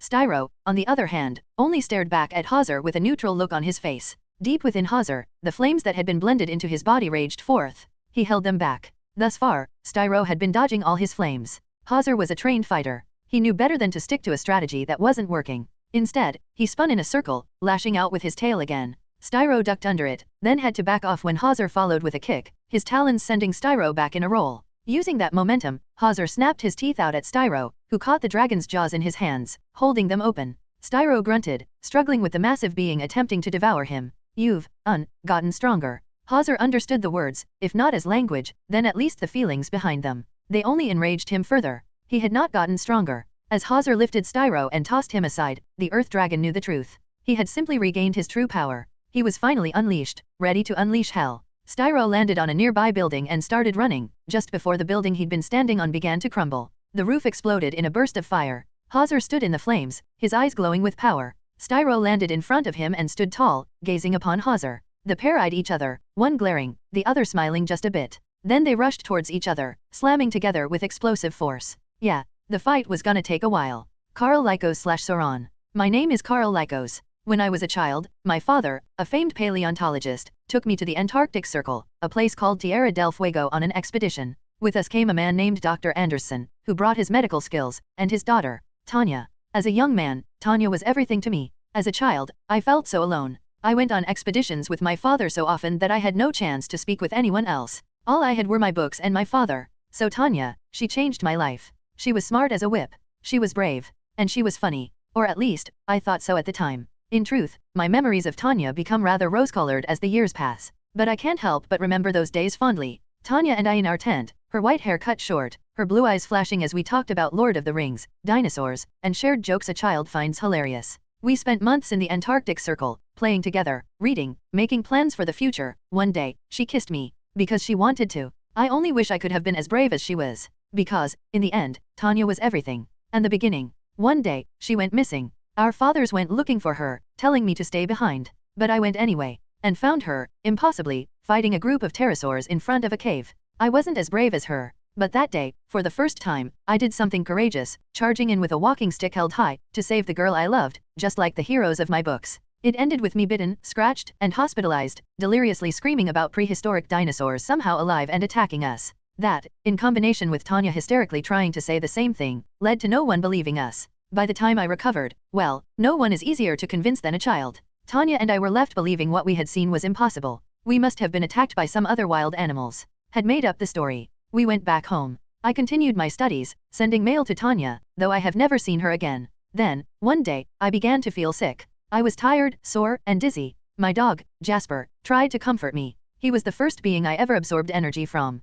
I managed to stop before he died, but he never saw me the same. Never approached me as eagerly. I found my own feelings on that mixed. On the one hand, I was horrified that I had nearly killed my puppy. On the other, power. Pure, absolute power, filling a gaping hole in my chest I hadn't realized was there. It was as if I had been thirsty for years, and only now drank my first sips of water. Sips. Not enough. Not nearly enough. My timid nature held me back. But my true self awoke under the scared child. I began to experiment. First, with small animals, trying my best to control the intake. Many fish simply died in moments from my touch. But I soon got better. I moved up the ladder. I began to work out. Not to gain strength, but to have an excuse to be in the vicinity of men and women with incredible vitality as they became tired. I would brush up against them, take a portion of their energy, and not a single soul was hurt. This hunger inside me grew, even as I felt my own body, once so weak and small, grow in power as well. Then, Tanya. She told me about her troubles with her father in a letter, that she was supposed to marry a man with the financial means to support her. She railed against the idea of marriage without love, without freedom.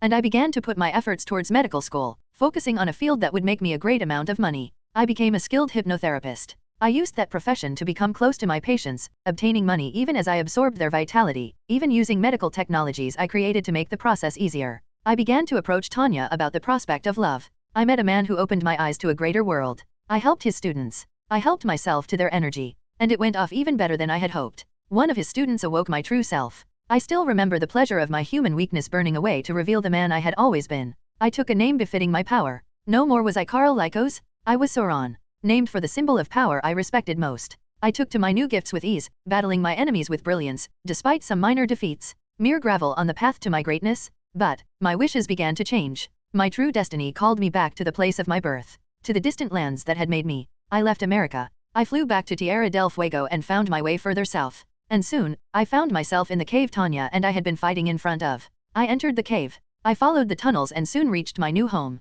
I used my knowledge of biology to make my children. I made a kingdom. I guided them in the lessons all other civilizations must learn. I watched, proudly, as my children rose to dominate their lands. And then, he arrived. Dial, the outsider. A man with the ability to change into a seemingly harmless insect. An insect that has turned blocks of my home to rubble in moments. He is a beast with powers the likes of which I have never seen. His allies are much the same. The ultimate test of my greatness? I can feel my blood boiling as I follow him into an alley, breathing flames. He ran on top of one of those green orbs of his, spitting out more to explode behind him. I stopped when he turned a corner, landing on the ground to join him. The buildings around us began to fall. I raised my arms, the power I had absorbed from Dial flooding through my veins until it left in a flurry of silver light. Instead of hitting the small insect, I found my beams splashing against a strange energy field made of purple energy. I was reminded of shields in the Star Trek show. How fascinating, wondrous even. I watched as the barrier fell apart to reveal the young woman who had come to Dial's aid. She was dressed rather scandalously. But then, it was none of my business what she chooses to wear. What truly mattered was her powers. I stood before her as she floated down to land on her high heels, her hands glowing with violet energy, her hair fluttering about. You will not touch him, the young woman declared proudly. Not without going through me. Oh, I had to smile. She was serious. As she and Dial stood side by side, she looked positively enraged. Is she your savior, Dial? Some days, Dial responded while glaring at me with those alien eyes. We switch it up. Then I suppose I can't be so rude as to ignore a lady's request. I beat my wings while jumping forth. I grabbed her by the neck and lifted off into the air in moments, absorbing the purple-clad woman's energy as I took off into the air. Something strange happened. While she struggled in my arms, and I flew higher up, I felt the energy I was absorbing fill me with power. But it was not human. It wasn't even like my old friend's children. It was something dark. Something intoxicating. It entered and bolstered me like few things I'd ever seen. I hadn't felt so strong since I first turned to my true self. And the girl. She wasn't getting tired. She raised a hand with a snarl of something that sounded Russian and blasted me back with a shockwave of pure energy. I let her go and tumbled back. Someone was laughing. I was so intoxicated with power that it took a moment to realize it was me. My god, the strength within you, girl. I stopped tumbling to spin around, flying towards her hovering form. How dare you? The girl raised her hands and spoke in a strange language. And for a moment, the world chilled. My children below could be seen shivering in the sudden chill that rose in the air, despite the fact the girl and I were hundreds of feet above them. I felt my limbs weaken. The girl said a final caustic word, her eyes glittering violet. Then she thrust her hands towards me. Burn. A floating skull came from nothing. It seemed to rise from the air, like a hole had been opened in empty space. The skull was the size of a man, made of violet fire. That was when I felt it. Fear. I was going to die. And there was nothing I could do. The feeling sat in my heart, certain and focused. I felt my wings stop beating as I fell through the sky. A horrific heat began to burn me. My mind began to fad. What? I shouted, realization filling me as my eyes snapped open. Die? Before I had realized my dreams? Before I had seen my children rise to greatness? Never? I would turn death himself aside if it meant rising to the challenge? Rack, the shadows fled my vision. I felt my skin beginning to burn under a purple flame that surrounded me. I ignored it with brilliance. The skull? That was the source. I released a proud call, silver light bursting from my skin, and blasted the skull. For a moment, we struggled. I felt it attacking my mind. What folly? Mine is the mind of a genius, a warrior, someone who has known love, triumph, and failure that would kill lesser men. What was this sorcerous monster that my own life had not already set before me? I glared into the empty sockets of the specter. Come, specter, let us see if you can stand against Sauron, Lord of the Skies. With that final defiant cry and a full force of my peerless strength, I unleashed the full blast of power. The skull stood for a moment, before shattering apart. The girl reeled back, shouting in pain. I flew towards her, ready to finish the job, only for her to stop and blast at me with a purple beam I was forced to dodge. Most impressive. I shouted at her, feeling as proud as if she was one of my children. She had spent herself, panting as she floated in the skies, sweat dripping off her, staggering. But still, she fought. What is your name? Phantasma, she hissed. Phantasma. I will remember you, I promised. Then I began to speed around her, flying even faster than I ever had before in my life, shooting beams of energy from my palms. She blocked the first two on purple shields of energy the shape of mandalas. Then I added my fires, forcing her to tax her energy stores further. I could see her gritting her teeth. Elated, I stopped flying to hover in front of her, fire and energy pouring onto her shields as she struggled. She began to slowly get pushed back. The mandalas were sputtering. Just a moment longer. The familiar sound of green explosions distracted me. I looked away from Phantasma in time to dodge the silver being who attempted to punch me in the face. It was only as he passed me that I realized he had been aiming for Phantasma, catching her out of the air when she finally faltered. Then I saw a green ball fall in the man's wake. I realized in a moment what had happened. Dial had used his explosive power to propel this metal man into the air and gave him a smaller one to hold. As he passed, the metal man had tossed the explosive my way.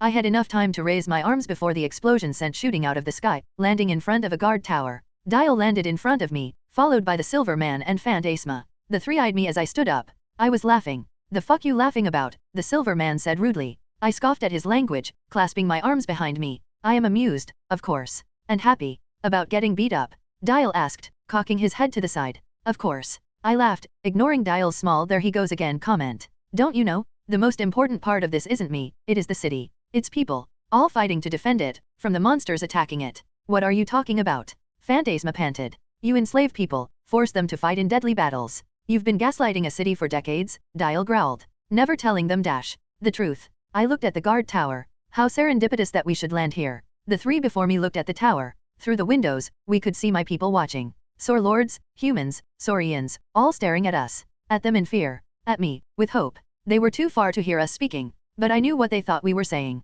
I chuckled. They have known no life but this. And now you come here. Invaders to our nation, killing and beating our guards. Trying to assassinate their leader with monstrous powers and abilities. You are villains, come to kill, rampage, and force your ideals upon us. Because you never showed them a better way. Dial shouted. And your way is best. I raised an eyebrow, my amusement fading. You could have left. This nation may have treated you incorrectly, I will admit that. But you have no need to continue fighting. Go, I nodded towards a nearby gate. I dashed Dial began to say. He stopped, staring at me. Ah, I see. Stand, I nodded slowly. You wish to kill him. Phantasma and the silver man looked down at Dial. He didn't speak. So, you are attacking me, terrorizing my people, destroying my city, for revenge. These people have nothing to do with your anger. They are innocent, their only crime being raised in a primitive society. And now, what will the outside world think? When they hear that you brought a city of indigenous people to their knees out of a grudge. Dial's eyes widened as I spoke. He stared at me. I could read his pain. I could only guess at what he was realizing. This would not end well. He may well get his revenge. But this city would stand. It would rail against those who had attacked it, against whatever organization he worked for. The outside world, as well, did not look well on armies attacking tribal nations with superior force. I must say, for your vengeance, Dial, you have managed to destroy the homes, lives, and families of many others. I shook my head. I have my sins. But they do not negate yours. Dial was staring at the tower, at the civilians and guards watching. I looked as well. That was when I saw it. The girl. The young raptor who had been with her mother earlier. She was leaning out of a window, screaming something while tears fell from her eyes. She was calling out her support to me, distraught. It made sense. I was covered in burns and bruises. She was worried about me. The child leaned out too far. I stared, horrified, as she began to tumble from the window. My arms spread out, and I leaped for her. Too far, I needed to be faster. I had to save her. I reached out, beating my wings desperately. A blue blur came from my left. I had enough time to watch the girl disappear from my vision. Then the wind blasted past me. I tumbled, still reaching out, then slid to a stop. A figure knelt near the guard tower. He was covered in blue fur, his body shaped like a human man. He was clutching the small raptor girl to his chest. She was shaking, crying as she held him for comfort. "Thank you," the man said. His eyes opened. They were bright piercing green. I forgot. At some point, in all the mess, what my life is. I forgot what I am. A hero. He looked down at the child in his arms. I protect the people who need it. At some point, I got so focused on revenge. On stand. On you for creating this place. I wanted to hurt someone. But I could have done it a better way. Without hurting you, the last sentence was said to the raptor child, who he gently placed on the floor, making sure she could stand on her own. As she stopped clutching to him, I finally saw the symbol on his chest. Dial. This man was Dial. The catman he had become smiled at the girl. "You have any parents?" The raptor girl sniffed tearily. "Mommy," she said, looking at the tower. We could hear someone inside calling desperately to her as a scuffle went on. Dial nodded. "Okay," he patted her head. "Go to your mother." "And no," she sniffed. "Stop hurting Lord Sauron." He shook his head. "Heh." He gave me a look. "I will. But we need to finish talking first. And I'm sorry, kid. But I'm not giving you a choice. After all, the job of a hero is to protect people." Another blue blur. I released a beam his way, but he was already gone. Before I could do anything else, he hit me in the face with incredible speed. I heard the doors to the guard tower open and blearily noted the raptor girl in the arms of her mother again. Dial was next to his friends again. "Done with your little crisis?" the silver man asked him. "No," Dial responded. "I screwed up. Guys, mind helping me make up for it?" Phantasma smiled. "I do not. I get the feeling it will be a regular occurrence." I rose to my full height. "So, you have more power than I thought." He chuckled. "Oh yeah," he looked down at the green symbol on his chest. "And what now, Dial, the outsider?" I asked. Chapter 156, Sauron 4. Mahmoud Sheikh/Dial. I had screwed up. I'd been so obsessed with getting stand. With destroying the center of power of the place I'd gotten stabbed and tortured in, that I had decided a whole city was worth my anger. Then, that girl. She'd been crying, reaching out for Sauron. Her mom was behind her doing the same. Then she'd slipped. And everything crystallized for me. I tried to speed towards her. Phantasma reached out. Creel got ready to jump. Sauron spread his wings. And in me, something shifted. Maybe literal. Maybe just mental. I'd proven I could fight on my own. But at heart, I needed a reminder of who I was. A hero. Someone who saved, no matter what. She was falling from the window. And I could see the fear in her eyes. Her scales glittered with tears as she reached desperately for her mother, who screamed. In that heartbeat, I didn't care about Stand, Sauron, or me. She was afraid, in danger. And I wanted to save her. The Omnitrix glowed. And fur erupted across my body. I was fast track in between steps, transforming and running forward in the same breath. And when I saved her, I felt all the disquiet in my heart, all the rage and shame, disappear. Now I was standing with my friends, across from Sauron. I looked at the Omnitrix. It was glowing on my blue-furred chest. "And what now, Dial, the outsider?" Sauron asked me. "Carl, you have no idea what you've been fighting," I said, looking at Creel and Phantasma. "You called yourself Sauron. Fine. This is my fellowship." I waved at them. "And I'm the Hobbit." I tapped the Omnitrix as I spoke. "Guess what the ring is?" Sauron, to his credit, was already flying upwards. But I had already become the wolf. As Blitzwolfer, I howled at him. The unholy blast of sound hit him with physical force, sending him back as he screamed in pain, clutching his ears. Creel and I jumped for him, but he dived out of the way, spinning off to fly away. Phantasma followed, blasting at him, while Creel and ran on the ground. He fired beams of energy at us, which I dodged, running on all fours and returning with soundwave blasts.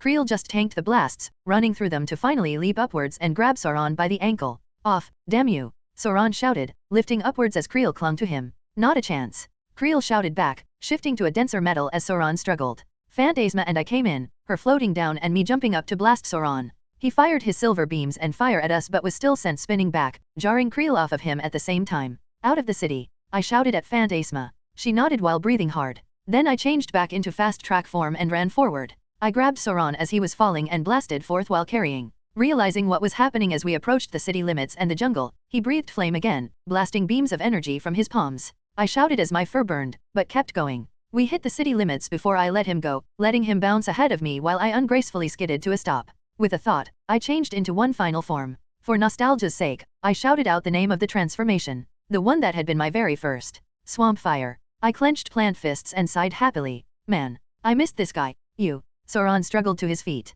He had a grin on his face. What has happened to the world beyond, to require warriors of your caliber? Honestly. Hydra came back. Seriously. Yeah, that is disgusting, he said sourly. I hope they are swiftly destroyed. Huh. I guess evil really does have standards. Then he took a deep breath and breathed fire. Couldn't blame him. I was made of plants after all, and you didn't have to be a Pokemon fan to know what that meant. So the look in his eyes when I raised my hands and released my own flames must have surprised him. Our two streams of fire met in the middle, then poured out from each other. The temperature rose around us. I felt my body produce more and more of the gases I was igniting. I guided the flames, forcing them to get hotter, hotter. My plant body adjusted to the insane heat, even as my flames started to become more precise, more focused. Soon, Sauron was struggling to push my fires back. He didn't seem ready to give up though. He raised his hands, both sprouting that silver energy he was able to project, and sent twin beams of power at me. I wasn't too worried about it though since I'd seen my friends coming to join me. Creel dropped down next to me and caught one of the beams against his chest, while Phantasma flew down and blocked the other on one of her defensive mandalas.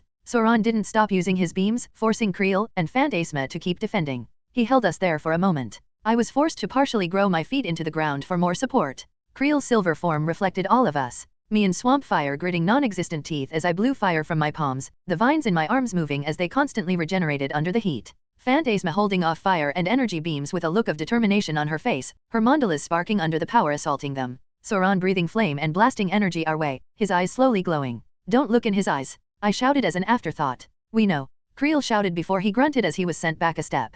Holy shit, is he getting stronger? Yes. Sauron roared, though I guessed he wasn't shouting it as a reply. He stopped breathing fire, instead bringing his hands forth and blasting a single beam of pure silver energy. The beam sliced through the fire I was blasting to smash into Creel and Phantasma's beams. This is wonderful. I have never hated a compliment more. Phantasma shouted. Split up. I shouted. I'm almost ready. Hope you know what you're doing. Creel said, spinning past the giant beam of destruction. Come on asshole, give me all you've got. You are extremely rude, Sauron scoffed, blasting Creel once more. When the beam only bounced off of his vibranium form, Sauron instead shot the ground under Creel, sending him stumbling. You are quite fast. So that metal of yours must be rather light right about now, Sauron mused while speeding forward to grab Creel by the shoulders and tossing him high into the air with a display of superhuman strength. Fuck. Creel shouted as he flew back, landing in the wall surrounding the city. I stood at the edge of the jungle and began to toss seed pods into it while releasing bursts of gas from my palms, spreading them into the trees, bushes, and vines. I felt the jungle's metaphorical heartbeat slowly fill me as Phantasma flew down to confront Sauron behind me. I must confess, young lady, Sauron said while dodging an energy blast. You've recovered rather well from being absorbed by me. How is that possible? I took enough from you to power a city. And yet, here you are, still fighting. Magic? Phantasma scoffed, raising her left hand to create one of her purple swords. Sauron ducked under a sword slice and raised his right hand to counter Phantasma's energy beam with one of his own. Truly? Or are you simply being facetious? Both, Phantasma grit out, blocking one of his beams with her mandala. Creel ran in then, tossing a boulder at Sauron. Sauron blasted the boulder out of the air, only to widen his eyes when he was forced to dodge Creel's follow-up haymaker. Phantasma looked at me. Dial, hurry up. I'm ready. I shouted back. As am I, Sauron snarled, spinning back. Enough. I will not be brought down without a fight. The Lord of the Skies will be victorious. Who gives a fuck? Creel shouted in response. Sauron stared at him for a long moment. That was when the pterosaur man began to glow. Oh, I said softly. He let out another roar. Then he exploded. That was the only comparison I had. Waves of silver energy sliced out from his body in a cacophony of the air being split, the rocks and dirt under us shattering and burning away. Creel was sent flying back, spinning through the air before grabbing the ground, screaming as he was bashed at all sides by pure energy. Phantasma raised her mandalas into a pair of shields in front of her, only for both to shatter after a moment, sending her back into a wall. For 50 feet around him, Sauron created a field of energy that sent us flying back. Except for me. When the waves of energy hit me, I only had time to widen my eyes. Then I was being ripped apart. My whole body became nothing more than ash as the wave of silver energy passed over me. He kept that up for a moment longer. Then, slowly, the wave of energy petered out. When he was done, Sauron stood in a crater, panting with his arms spread out. He looked around. Incredible, he said between gulping breaths. Incredible. Are you complimenting yourself? Creel asked. Sauron's eyes widened as Creel slowly rose out of the earth. His body was still silver. He looked tired, but none the worse for wear. How? Vibranium, Creel said softly. It's immune to everything. Sauron tried to say something else. I raised a single sprout of my body behind him, then grew into my full swamp fire form in mere moments. He somehow sensed me in time to spin around and slice out with his claws. I let his hand pierce my chest, then hardened the plants there, momentarily trapping him in place as I glared down at him. Like you said before, you pulled some Dragon Ball shit. Enough. From the jungle beyond, they shot under the ground before popping up around him. Sauron stared around in surprise as trees grew up into the sky, the work of centuries happening in seconds. Then vines snapped out to grab him, wrapping around each limb. No, unhand me. Not today. I narrowed my eyes. Happy Arbor Day. Then the forest I'd created came down around him. Sauron, in a roar of defiance, began to fight back. He sliced with his claws, breathed out fire, blasted out beams of energy. But I kept pushing the plants to grow and grow, to move in as he tore them apart. Then I moved in. He sliced my right arm off, so I punched him with my left while growing back the other. He tried to fly up and out, only to find a canopy made of branches as thick as cars blocking his path. A tree the size of a building grew next to him before creating more of a net above. Creel was on that tree. The second he was close enough, he leaped off it and grabbed Sauron by both ankles, pulling him back down until they landed on a branch. Sauron blasted a wave of energy at Creel, tossing him back a bit and sending wooden splinters and leaves flying. Phantasma dropped in and hit him with a wave of purple energy. Sauron tried to hit her back, but I grew a branch that blocked him off before more vines snapped out to grab him. When Sauron turned to block them, I landed beside Phantasma and Creel. The forest grew so thick that the only illumination came from Phantasma and Sauron's powers. I was on my last legs by now. I think Creel and Phantasma felt the same. Sauron stared at us as we approached, vines wrapping tighter and thicker around him. When he blasted out more fire, it was weaker now, easily blocked by Creel. He tried for another energy beam, but the vines tightened further. He smiled. Well, I suppose this isn't so bad, he sighed. You sure you don't have some more second winds in you? Creel asked, panting. Yeah, you've been like the Energizer Bunny all fight, I added in Swamp Fire's nasally voice. Don't encourage him, Phantasma grumbled. Sauron chuckled tiredly. No, after many years, I believe I am, for once, exhausted to my bones. And satisfied. This fight, my people will remember it for decades. So, will you kill me, Dial? I felt my hold over the vines wrapped around him. They were growing very strong now, and everybody, no matter how strong, can get their neck snapped with enough force. Still, I shook my head after an internal struggle. Not if you're beaten. I am, he said without a hint of shame. He seemed as proud and regal as ever somehow, even wrapped head to toes in vines. That is too bad, however. If you'd killed me, I could have become a martyr. But this is more satisfying. I'll be able to see the effects of this adventure in person. No, Phantasma snarled. You will be in a cell, as a US citizen who enslaved dozens if not hundreds, and who was complicit in the kidnapping of an Avenger. You will never see the light of day again, otherwise. Creel and I looked at her. I think we were both surprised at how vicious she sounded. After some time around her, I'd started to forget the short witch I'd befriended was also a Russian soldier. Less Hermione, more Dresden. Both were good guys, but one had killed a heck of a lot more badasses. Never. Sauron chuckled. I'm sure that seems like a horrific threat, young one. But I think I'll keep some secrets to myself for now. I glared at him. Finally, I stepped forward and raised a fist. I'm going to knock you out now. I landed a right punch that shook the leaves from the branches around us. Sauron's head snapped to the side. He coughed some blood, then turned to smile at me. Close. You may need to dash. I hit him again. He laughed. Damn it, go to sleep. My final punch sent him, still laughing, into his slumber. I sighed in relief. Finally, Sauron had been the toughest fight I'd ever had. It felt like I was taking on an anime protagonist. Full of speeches, grandeur, and fucking second wins. I finally felt some sympathy for Vegeta. It's annoying when the guy who is kicking your ass also keeps getting stronger as he does it. This guy is crazy, Creel mumbled. I turned to look at Phantasma and Creel, about to speak, when I suddenly had to catch Phantasma as she wrapped me in a hug. Phantasma? What dash? We thought you died, she said against my chest. I stilled. When I looked up at Creel, he was slowly turning back into his flesh form. He walked up to join us. We looked at each other awkwardly for a moment as Phantasma continued to hug me before I wrapped my arms around her. Sorry. You stink, she sniffled. I laughed, honestly surprised, and looked back at Creel. He smiled, shrugging. She's right. Swamp fire ain't the best smelling alien. Yeah, well, I looked around at the forest. In mere seconds, I'd created life that would take thousands of years to grow, making the very landscape attack Sauron. He makes up for it. Phantasma let me go, stepping back to look up at me. You were gone for so long. I'm glad you're okay, she said with a small smile. I smiled back sadly. Sorry I worried you guys. I am really damn glad to see you again. It's been a tough couple of days. Creel patted my shoulder in a manly fashion. Same here. Stop getting tossed into rivers, okay? Not like I planned on it, I grumbled. Don't let him fool you, Phantasma smirked. He spent a lot of time in the jungle yelling your name. It was so cute. Phantasma. Creel shouted. I grinned at Creel, who looked like he was desperately holding on to his too cool for school attitude. Ayv. I love you too, big guy. Shut up. I wish you died in the jungle. Creel. Phantasma said, sounding scandalized. I grinned at the pair, then looked at the city. My smile faded when I noted the fires in the distance. We aren't done yet. Phantasma and Creel looked in the same direction, their own faces soon reflecting my seriousness. What's the plan? Creel asked. We make sure our people get out, then we get out, I said. Just like that.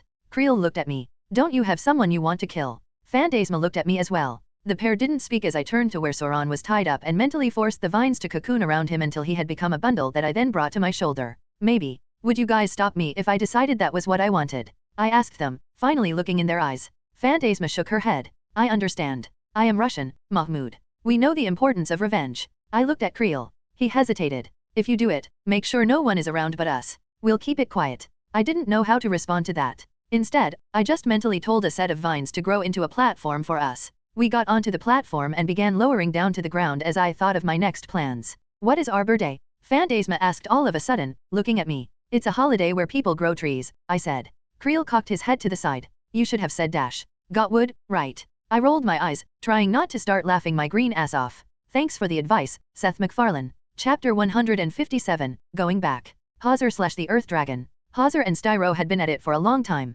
Now, Hawser's left leg was twisted slightly out of alignment, while his right arm hung dislocated. Blood dripped slowly from a series of cuts across his chest, and several of his teeth had been knocked loose, allowing magma to drip freely from the gaping holes left behind. The molten liquid scorched the earth under him, making him look less like a dragon or dinosaur, and more like a demon that had sprouted out of hell. Styro stood across from him, standing in the rubble of a building. The yellow ceratopsid's scales had been scorched off in massive patches. One of his horns had been ripped out at some point, leaving the wound to leak blood down to drip off his horn. His clothes were gone now, armor stripped. Hawser glared at Styro. Styro, on the other hand, simply took deep breaths. North. Hawser stopped glaring to blink in confusion. After this, go north, Styro said simply. He stepped forward, almost stumbling, but somehow getting back to his feet. Hawser thought about that. For less than a breath. Then he roared, breathing a plume of fire. Styro watched the burst of red heat approach. Then he ran forward, eyes narrowed against the intense heat. He dived into the intense heat with no regard for his safety. His scales, more durable than Kevlar, burned and peeled away.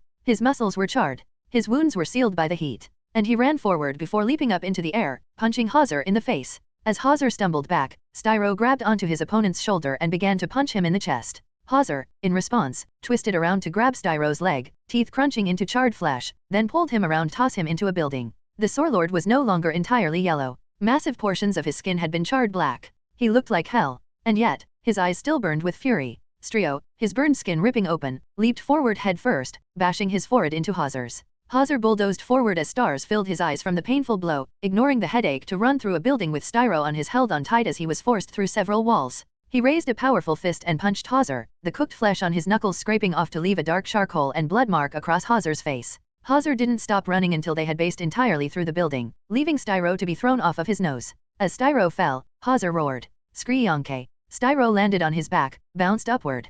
Hawser took his left arm in his mouth and raised him high before slamming him into the earth once more, cratering it. Styro punched him with his right arm with intense force, but Hawser refused to let go. As Styro grabbed and pulled at him with desperate strength, Hawser raised him up and smashed him into the earth again and again, sending shockwaves through the earth. Styro didn't laugh. But as he fought, a sickening grin grew on his face, accompanied by the crackle of burnt flesh.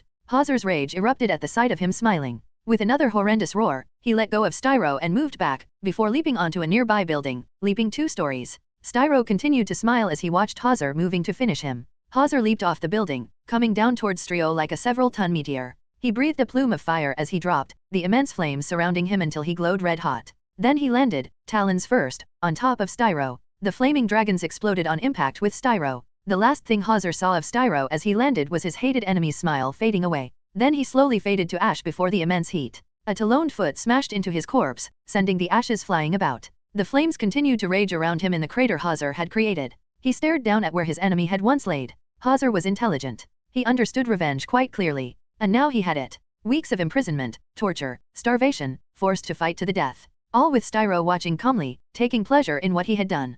If anyone ever told Hauser that revenge was unsatisfying, he would have laughed as only a proud dragon could. Revenge was wonderful. It filled him with a fierce and enveloping glee. It had been hard-won, leaving him with bruises, shattered bones, massive wounds, his energy waning. But he had won. He had won. Hauser raised his head to the sky, staring at the moon above. He roared, the flames around him blown away by the volume of his cry, his throat vibrating with muscle as he let the world know of his dominance. And everyone in the guard towers and shelters of the city cowered in fear. Mahmoud /dial. What the fuck was that? Creel said as we walked along carrying Sauron. The sound of Godzilla mixed with a supernova split the air for a long moment. The ground shook moments before that, with a small sun showing up in the distance before it faded, and now it sounded like Blitzwolfer, Echo, and Black Canary were having a shout-off mere feet from us. I looked at Creel and Phantasma, wincing. Oh yeah, I forgot about that. So, I made a friend. Well, ally. Of convenience, you know. We continued walking for a while. Phantasma kept looking at me like I should explain further, but I decided to leave that alone. I had another issue on my mind. I kept it to myself for now, simply circling the thought through my mind. We soon had left the city entirely. The 4 with Sauron, who was peacefully lying in my vines, walked through the jungle for several minutes. I felt tired. That was odd. I'd never felt tired in alien form, at least not to this point. But now, as Swamp Fire, I was a little weary. Physically I could probably continue to fight, but whatever my plant powers ran on, they had been strained. I'd regenerated myself from absolute destruction 3 times during Sauron's outburst, which hadn't been that much of a strain. But making an entire forest, trading blows with Sauron, blasting fire strong enough to match him, it all took a toll over time. The closest human equivalent was a long jog, which, yeah, wasn't too bad, but still weird to feel that without just turning back into human form. We finally entered into a clearing. I placed Sauron on the ground, then looked around. Nobody else is here, huh? The Quinjet is waiting to support us just in case, Creel explained. He moved over to a stump and sat down heavily. But all of those guys you wanted us to save got out. Last I know, the charges were set. Blow them, I said at last. You sure? Creel asked me. We cleared the arena, right? Creel turned away to press a finger to his ear, listening to the voice on the other side. Finally he looked up at me. All the civilians either joined us or left. And the guards left the second the Quinjet cloaked. Apparently they're trying to hunt us down in the city. He sounded amused. I couldn't blame him, since the image was kind of funny. I hesitated for a brief moment. Creel and Phantasma watched as I turned to look in the direction of the city. Then, I nodded. Blow them. Now, take it out. Creel pressed a finger to his ear again. You heard the man. Light the fireworks. In the distance, the charges set by me as Ball Weevil lay peacefully around the arena, hidden away. Then, the C4 I'd told the bridge soldiers to lay as they fought began to explode. Those blew up the Ball Weevil plasma. And so, in the distance, the sound of a series of explosions, almost puny compared to all the other noise of the night, was followed by the sound of a building crumbling. Not as massive as I thought it would be, Phantasma said softly. Demolition is precise destruction, I explained. The arena had dozens of tunnels under it, so most of them have now collapsed, tearing apart the structure they had been supporting. The wood has ignited throughout the arena thanks to extreme heat. And the main arena is pretty much a crater. As of now, that big place is gone, in all the ways that matter, didn't even get to see it go, I mused to myself. I turned to look at the two. My friends had complicated looks on their faces. I smirked. I feel, well, pretty good, to be honest. I could use a fucking burger when we get home though. Creel grinned, while Phantasma sighed in annoyance. The trees parted nearby, and Hauser stepped forth. The instant his head popped from the trees, Creel had turned into vibranium, spinning up to face the dragon in a fighting stance, while Phantasma raised 2 magic shields.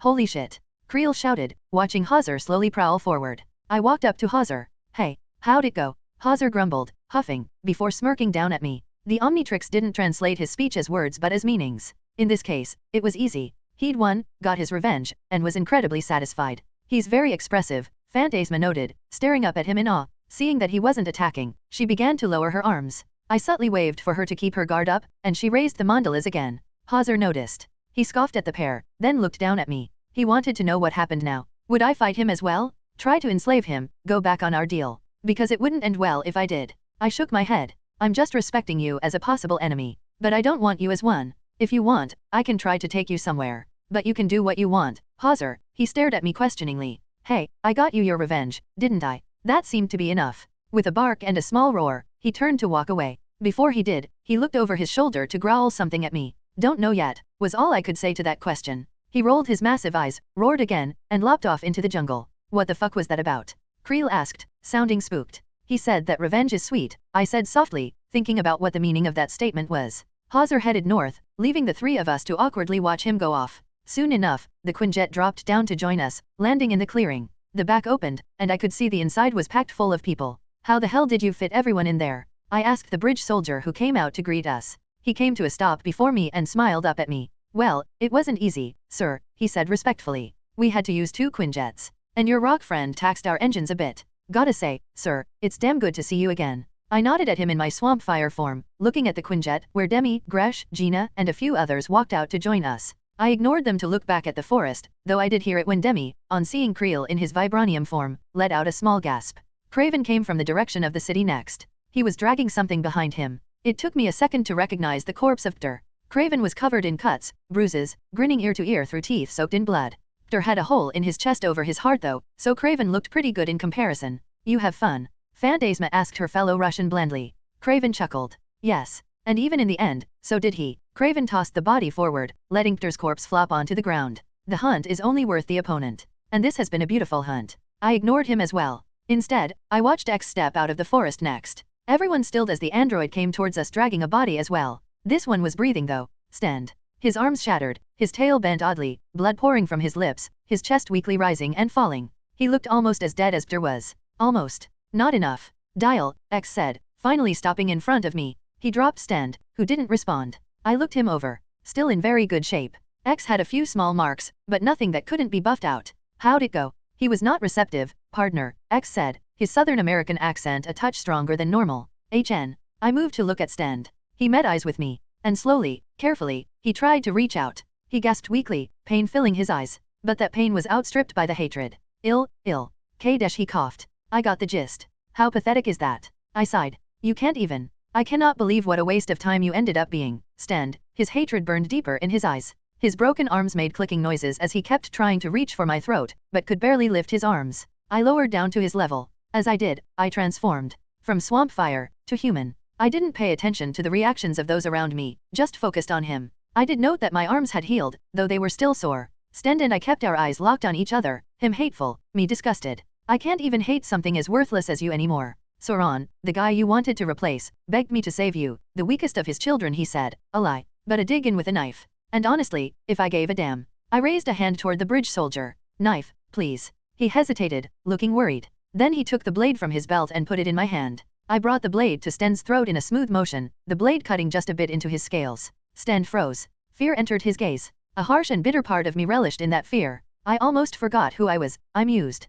I dug the blade in more. Blood spurted from the tip. All the people you hurt. The way you stabbed me, choked me. Not knowing, in truth, that the petty amount of power you had was shit. Your way of living was shit. You, in fact, are shit. I took the blade and tossed it back to the soldier, who seemed relieved. The savage landers, bridge soldiers, and my fellow Avengers watched as I stood. I'm leaving you here. Don't, I give less than a shit. But the next time you hurt someone, you don't get a day to regret it. I'll kill you. And it won't be personal, it won't be in a life or death battle. I'll come down from the sky, snap your neck, and move on with my life. Stand hissed something at me. I gave less than a shit. Come on, I headed towards the Quinjet, ignoring Stand. Mahmoud, Phantasma whispered as I passed. I looked at her. She was staring oddly at me, worried. You have scars. I blinked at her, not understanding. Then, my Omnitrix let out a series of beeps. I looked down at the half-melted device to see the entire watch, not just the dial, but even the parts that had been melted, glowing green, with black striations through it like a circuit board. I stared at it in wonder as the watch began to shift and move, the Omnitrix growing across my wrist to change its shape.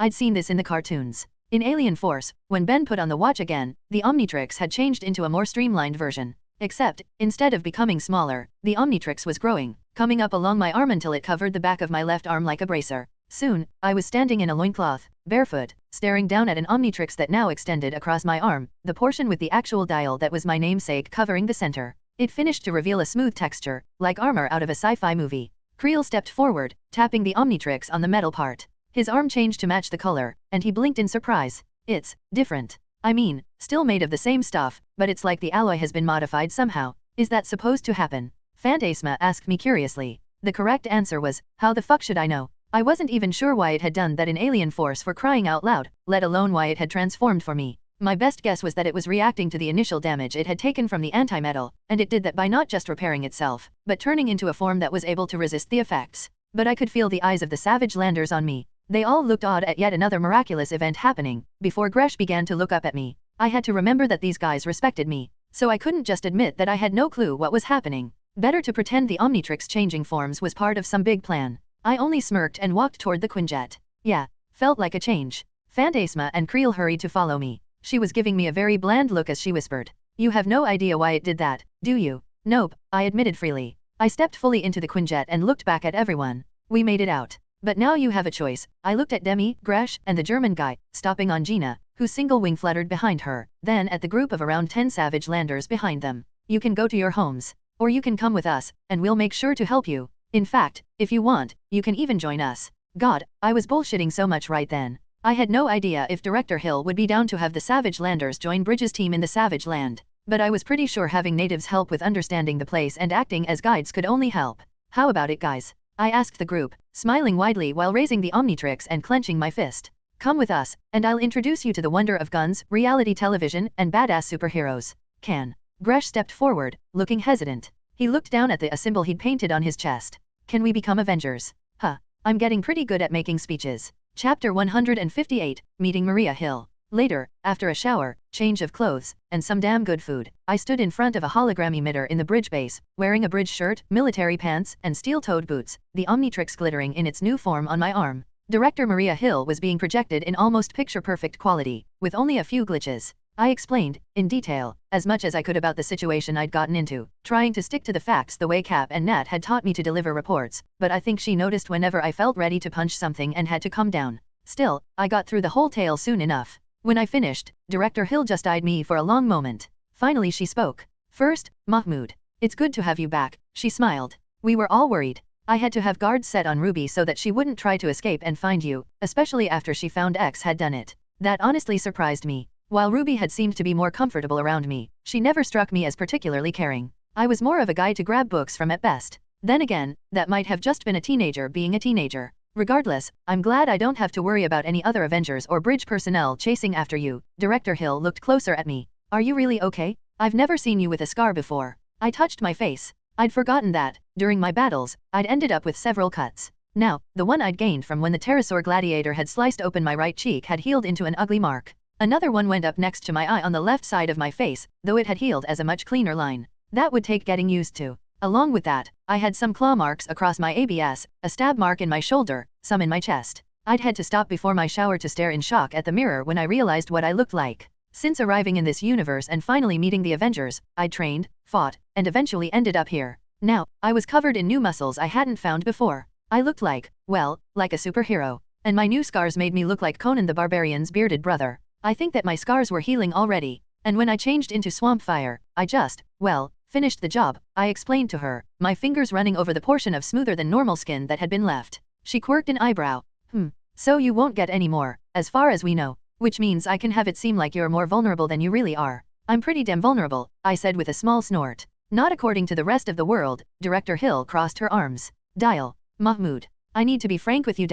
I thought you were Maria. I joked. She wisely ignored that. I was worried about your disappearance from the perspective of a friend. But I'm also the director of Bridge. So I had to think on what your sudden disappearance could mean on a larger scale. And I'll be honest. It wasn't good. Larger scale. I'm trying to figure out how to tell you this without giving you an ego big enough to rival Tony's. That was enough to make any amusement I felt fade. She looked like she'd been dealing with a hell of a lot lately. I tried my best to joke anyways. Just hit me. I'm pretty sure one of the people I love will pop my ego soon enough. Especially Tony. Maria nodded seriously. The fact is, you've had an effect on the world. When the Avengers were formed, the world was changed. They suddenly realized that the universe was so much bigger than we thought. But we had heroes to protect us. Tony, Steve, Nat, they're not just heroes. They symbolize so much more now. She shook her head. And now, there's you. You and your aliens. Able to shift into one of dozens of beings. Mahmoud, you may not be as famous as the first Avengers team, but you're the most well-known superhero out of the ones who followed. You came out of nowhere, and suddenly you have joined nearly every superhuman mission we've got. There's a Facebook group full of people who claim you saved them before you even showed up at the Triskelion battle. The director narrowed her eyes. But that means our enemies know they have to worry about you. The Omnitrix gives you a level of unpredictability they can't account for. The only Avenger who really matches you in that respect is Iron Man. I finished. She nodded. I knew what she meant immediately. In terms of power, Tony and I shared a couple of things. Mostly because we both could just be as powerful as we needed to be. If we weren't strong enough, Tony could build a stronger suit, and I could become a stronger alien. If we weren't fast enough, we could become faster. Except that Tony had yet to reach a level of tech that could match how fast the Omnitrix could let me adapt. We both were wild cards, but my deck was stacked. People have been trying to make counters. To me, I wasn't dumb enough that I hadn't considered the possibility, so Director Hill's nod didn't surprise me. Ben had faced the same problem. All heroes did. The second you became a hero, people wanted to find a way to match you. Either to beat you with something that could match your powers, or to be you. Hell, to list off the ones in this universe, we had Ironmonger, Abomination, Whiplash, Winter Soldier. You could argue that was just comic book conventions. But the fact was, the second you realized your enemy had obtained power, the first thing you did was try to match them. If they used steel, you used steel. If they made guns, planes, and bombs, you did the same. How has that been going for them? So far, about as well as most attempts to make arc reactors, Maria said dryly. You were right. The Omnitrix is so beyond human science it might as well be magic. That doesn't mean people won't try to find other ways. The Avengers are the natural enemies of a lot of people. And a lot of them know that you can show up at the speed of sound. If you died, we'd have a lot of people ready and willing to help save everyone. I think we would be able to survive as long as someone doesn't literally make their own Omnitrix. But I have to admit, it'll be a lot easier to survive as long as you're around. She didn't give me time to think about that. Instead, she waved a hand, and a rough photo appeared. Now, Hauser. The dragon, you said. He came from the Rio incident. That's my best guess. He comes from a universe that is way different from this one. More than usual, I mean. Rio. That place is still a pain in my ass no matter how much we do to mitigate it. She looked pissed. Where is he now? In the jungle, last I checked. Think he's smart enough to consider us allies. I chuckled. I don't think he has allies. Just not enemies. I know the type. Thinking about the jungle reminded me of something. By the way, where is Khazar? I thought that guy would have shown up at some point. He was caught up in something else, apparently. While you were having your battles, Khazar and Zabu ended up taking on the Sorlords when they tried to kidnap a small village. He took on someone named Ankleo and ended up chasing them off. Well, guess Khazar could be forgiven. Going back to what you said before, about people getting ready to fight me, I think, after all this, I'm gonna take some time off to train. Not with martial arts or anything, but to get better with my powers. To master them on another level. I'd been planning on that for a while, to be honest. To not just unlock new aliens in the Omnitrix, but to take the aliens I currently had and figure out new ways to use them. I'd done pretty well with that so far, but I never really made that my focus. Because why would I need to train in alien form? Each form was powerful in their own rights. The time limit made any training too slow to really work. I already had Ben's example to follow. Some aliens just didn't have any real way to train with their powers. But for some weird reason, almost dying ended up making me pretty eager to make the most of all the time I had. I can understand that. I'll make sure to give you some extra time off, Maria smiled. On the plus side, now I don't have to worry about Jen beating me with my own arms because I lost you. She cut out before I could reply. I smirked for a second. Then I scowled. So, people were trying to figure out a way to take me down. To kill me. Granted, they had been from the start, obviously, but now I had guys making their own gear to try and counter the Omnitrix. I had to plan for that. Not just for things that were possible, but the things that were impossible as well. Training. Lots of training. And weapons creation. I'd need to prepare for everything and anything. Stand, the savage land, and all I'd faced showed me I could be a hero, Omnitrix, or not. I was willing to prove that to every other asshole who showed up next. Chapter 159, Future Danger.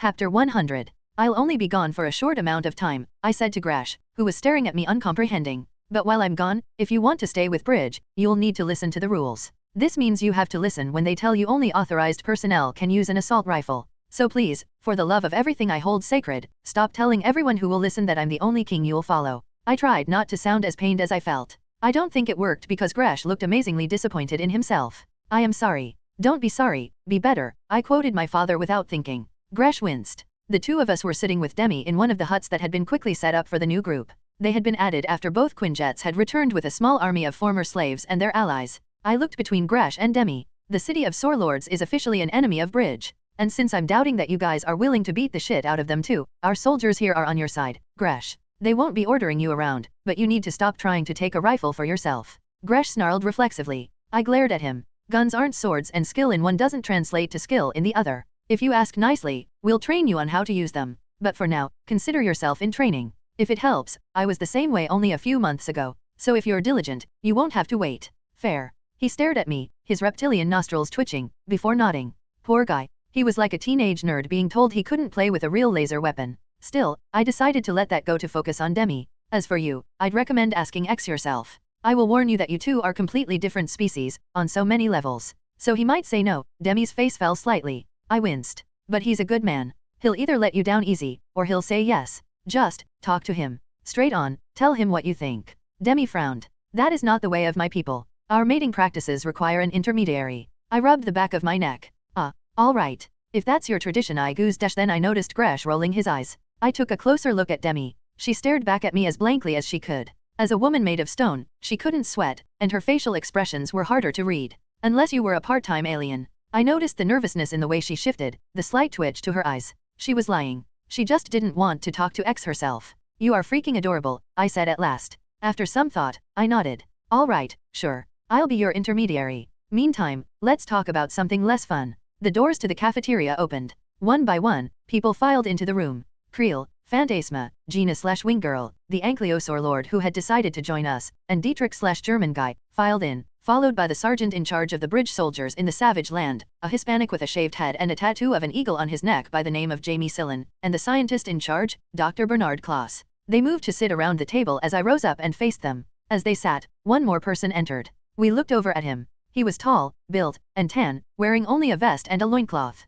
His hair was a dirty blonde, held up in a rough ponytail. He carried a single knife on his waist and moved with eerie grace. And following after him was a saber-toothed tiger. Goddamn. Nothing in the universe can prepare you for how fucking big a saber-tooth is. Even after all the time I'd spent with dinosaurs, something about a tiger in a shiny cafeteria lent the experience its own level of weird that made Zabu more intimidating. Khazar, I said politely. Zabu. It's nice to finally meet you both.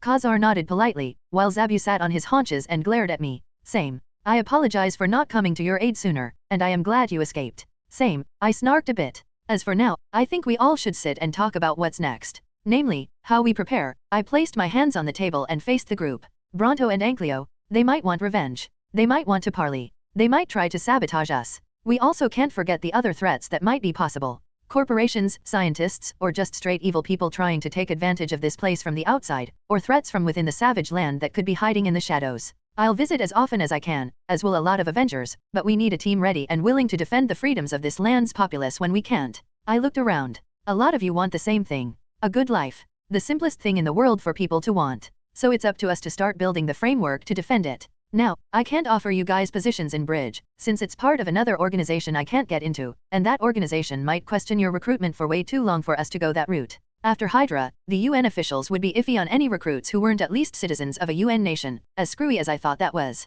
However, as Gresh suggested, there is another organization that can work with Bridge, and thus give you the ability to work with them as well. So, in the words of one badass motherfucker, I grinned. I'm here to talk to you about the Avengers Initiative. And all the while, the Omnitrix glowed yellow. Later, X and I went with Gina to a nearby laboratory. The one-winged girl was a lot calmer than she had been in weeks, but I could still notice how the blue-skinned young girl was affected by the loss of her limb. It was in two things. First, and most notable, was in the way she walked. She was always off balance just a bit, always over or undercompensating for a weight that was gone. The second, and saddest, was in how X and I found her. Standing at the edge of the cliff I'd once fallen from, looking up at the sky. Again. She did it all the time. Staring at the blue above, her eyes shaking. So, before I left, I was going to give her something. What do you want? Gina asked me curiously as I led her into the laboratory. The Bridge logo was painted on one of the walls. Some lab equipment was placed everywhere, and the corpses of some velociraptors rested on several tables. It took me a second to realize they were the raptors I'd killed. I made a promise to myself.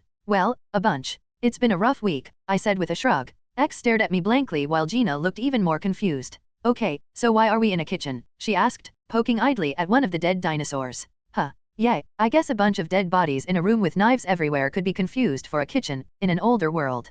Personally, the smell was enough to make me want to avoid breathing through my nose. I ignored that to go deeper into the lab, heading towards the section set up for delicate repairs. Actually, this place is for the scientists to work on their projects. I opened another door, Gina stepping in after me hesitantly. And, since the Bridge elites have armor and weapons that gets beat up a lot, this is where they get fixed. We soon stood inside a place that looked like a garage. Mostly because, well, it was a garage. There were some BMXs, ATVs, and a couple of Jeeps resting inside, along with a few sets of armor left standing. They were the heavier mech suits, made to aid the wearer in clearing paths, lifting heavy objects where vehicles couldn't fit, and punching big things very hard. One of the suits was resting on a table, torn apart and bent. It had malfunctioned on arrival, which made it perfect. Gina, I turned to face her, my lips quirking upward. Today I'm going to try and help you out. X is here because he can do the more delicate work. But I want to explain, first and foremost, what I'm going to do. Okay.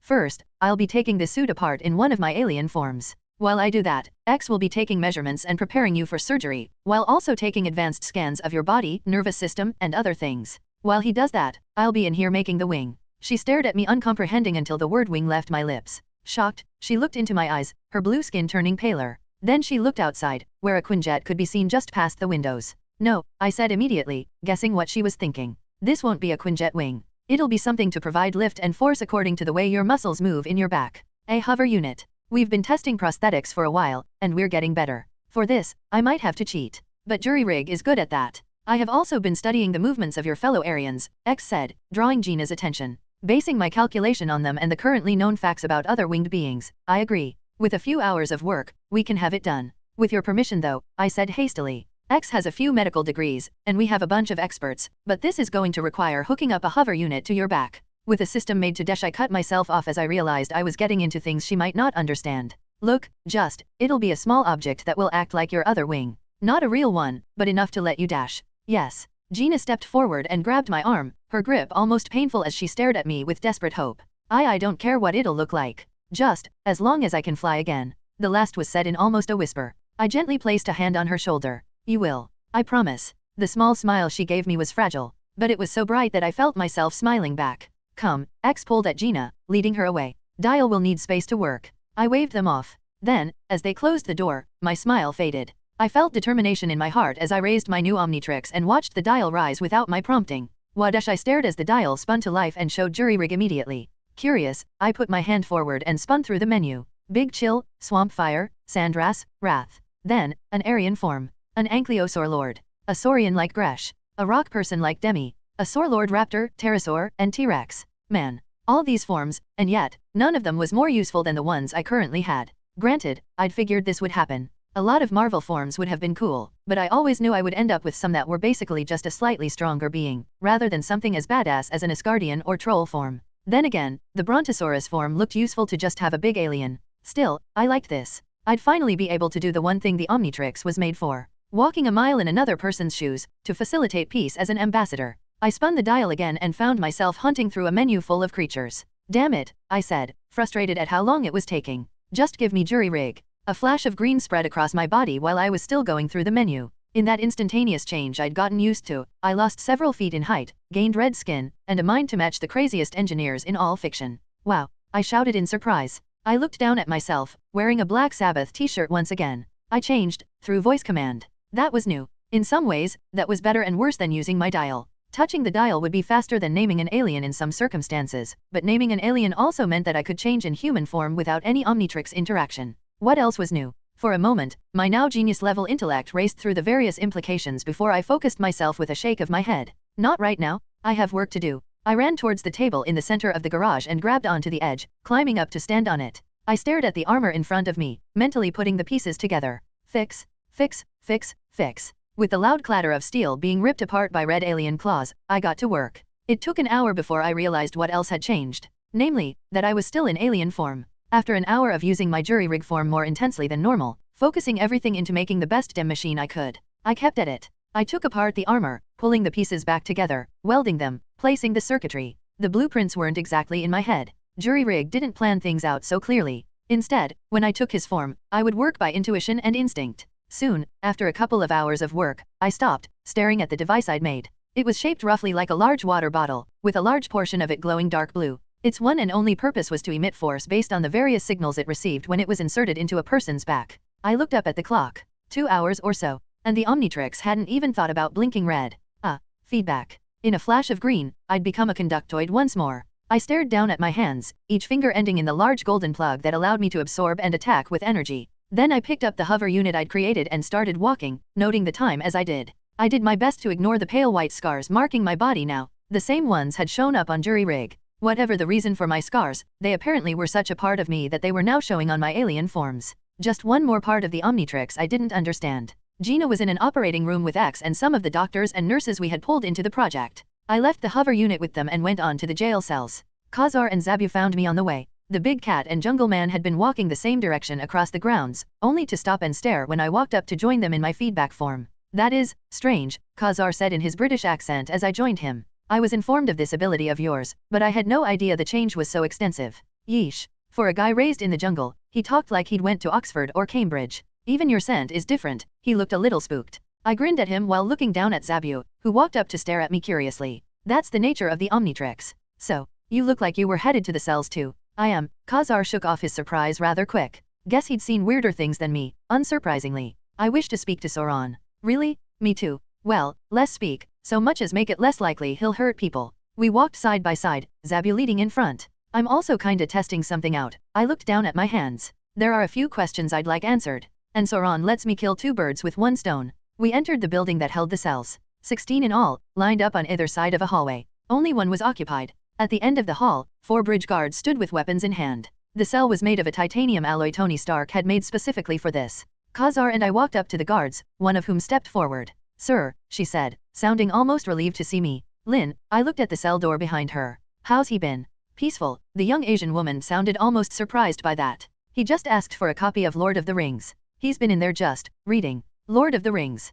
Khazar looked between us. What is that? Where he got his name. I nodded to the guard. Open the door, Linear. She stiffened. As did the others. Sir, I don't know if that's Dash. Lin. It's okay. I walked up to the door. I didn't show up in alien form because I underestimated how powerful he is. We'll be alright. Lin bit her lip. Then she nodded, stepping aside and pressing some buttons on the keypad. As soon as the cell door opened, I stepped inside.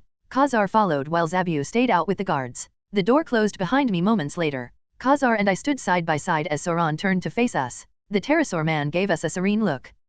Dial. This form is new for you. And Khazar, Sauron's serenity faded. You, young man, have been quite a thorn in my side. And you have been a monster, Khazar said, sounding like he was moments from leaping forward and ripping Sauron in half. I have indeed, Sauron said without a hint of shame. But then, aren't all of us? Dial. I've heard that you left Stand alive. When I only stared at him, he gave me a leer. Interesting. So, why are you both here?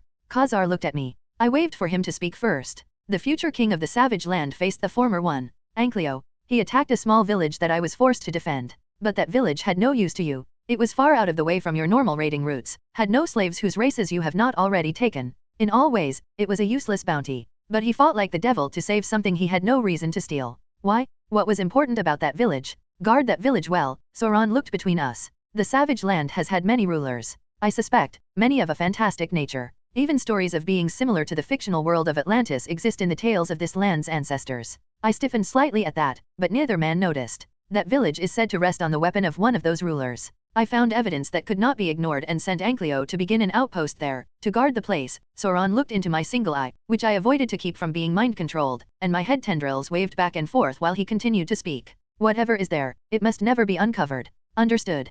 Khazar scoffed. Why should we believe you? Why shouldn't we simply take this weapon for ourselves? We're good on weapons, I said. I'll warn Bridge. And I'll work with them to find out what is going on. You've got my word. Sauron looked satisfied. Good. You know, my hopes for the Sorlords will live on. I had dreams that they would one day grow enough to enter space. It could have been possible for them to even join the outside world. Barring some great cataclysm, I'd planned to do it in 2020. I suppose I can be happy with what I have. I decided to ruin that for him. No, I raised a single hand. I think we've had enough of Sauron. Time for Carl to come back to play. Sauron stared, uncomprehending. Then I pulled at the source of energy that had been emanating from him all the while. Silver-white streams of power flowed from him to get sucked into my body. And he panicked. Stop. The pterosaur leaped across the room and grabbed onto my arm. Let him dash.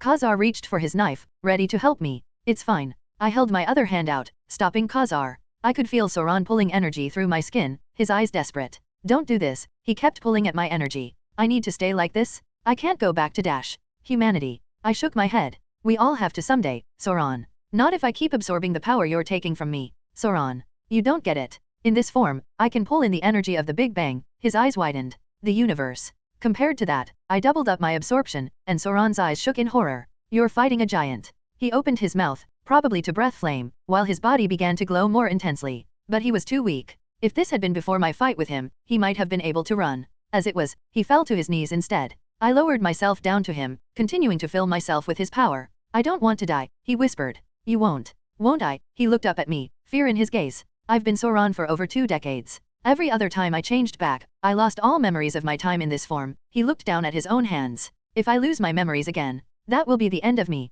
of this Sauron. This Sauron. He's an asshole. But he's also strong, I admitted. The pterosaur man looked up at me. His red eyes were changing into a more human brown. He was a conqueror and slaver. A warrior. And to those who didn't know any better, a hero. An asshole. But a strong one. I think, that's Sauron. The guy who gave me more of a fight than anyone I'd ever met up to now. That guy wouldn't forget himself so easily. I didn't know why I said that. Why I tried to comfort him. But he seemed to breathe a little easier. Dial. If I return, I will remember you, he smirked. Let us fight again. For more honorable reasons, I hope. Then his face shrunk inwards. His green scales smoothed out to brown skin. Hair sprouted across his head, while the crest on his head sunk in. His muscular form changed until he was almost skeletally thin. With a last sigh, Sauron faded away, and a human man kneeled in his place. He stared down at his hands, before looking up at me, shock in his features. Huh. You really do look like him, I mused to myself. The face of the great Raoul Julia, one of the greatest men to ever grace a screen in my world, turned pale. Then he fainted dead away.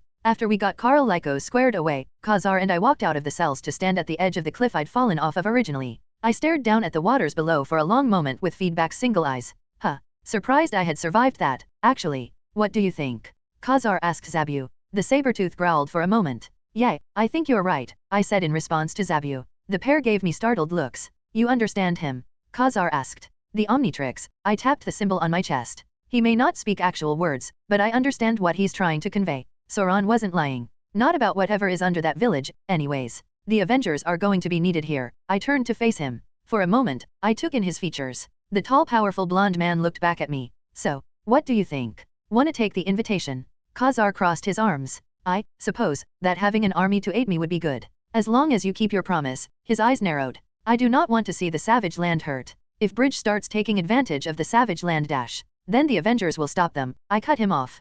Khazar, I don't think you get it. The Avengers aren't an army of Bridge or even the world. We work with them, sure. And Bridge has been great. But the Avengers are here to protect everyone. Joining us doesn't mean you are forced to follow Bridge's every rule. It means that you will help them when they are doing the right thing. And you'll have a group of superhumans to help you whenever the bad guys need a smackdown. I could feel the sun on my back as I held out my hand to Khazar and Zabu. So how about it? Become an Avenger. And help us save people. Protect the ones who can't protect themselves. Khazar stared at me. He looked, well, like he wasn't sure what to say. Finally, he nodded, taking my hand in his. I grinned before looking at Zabu. How about you, man? Zabu growled regally. Then he held his paw up. I shook the dinner plate-sized paw and smiled. All right then. I guess I need to warn you guys about something too. I pointed out at the Savage Land. There's a dragon out there. Last I saw, he headed north. When I get back, I'll try and find him. But until then, Hawser is a possible threat we all need to be ready for. Or, an ally if we find the right person he'd love to fight. I faced Khazar.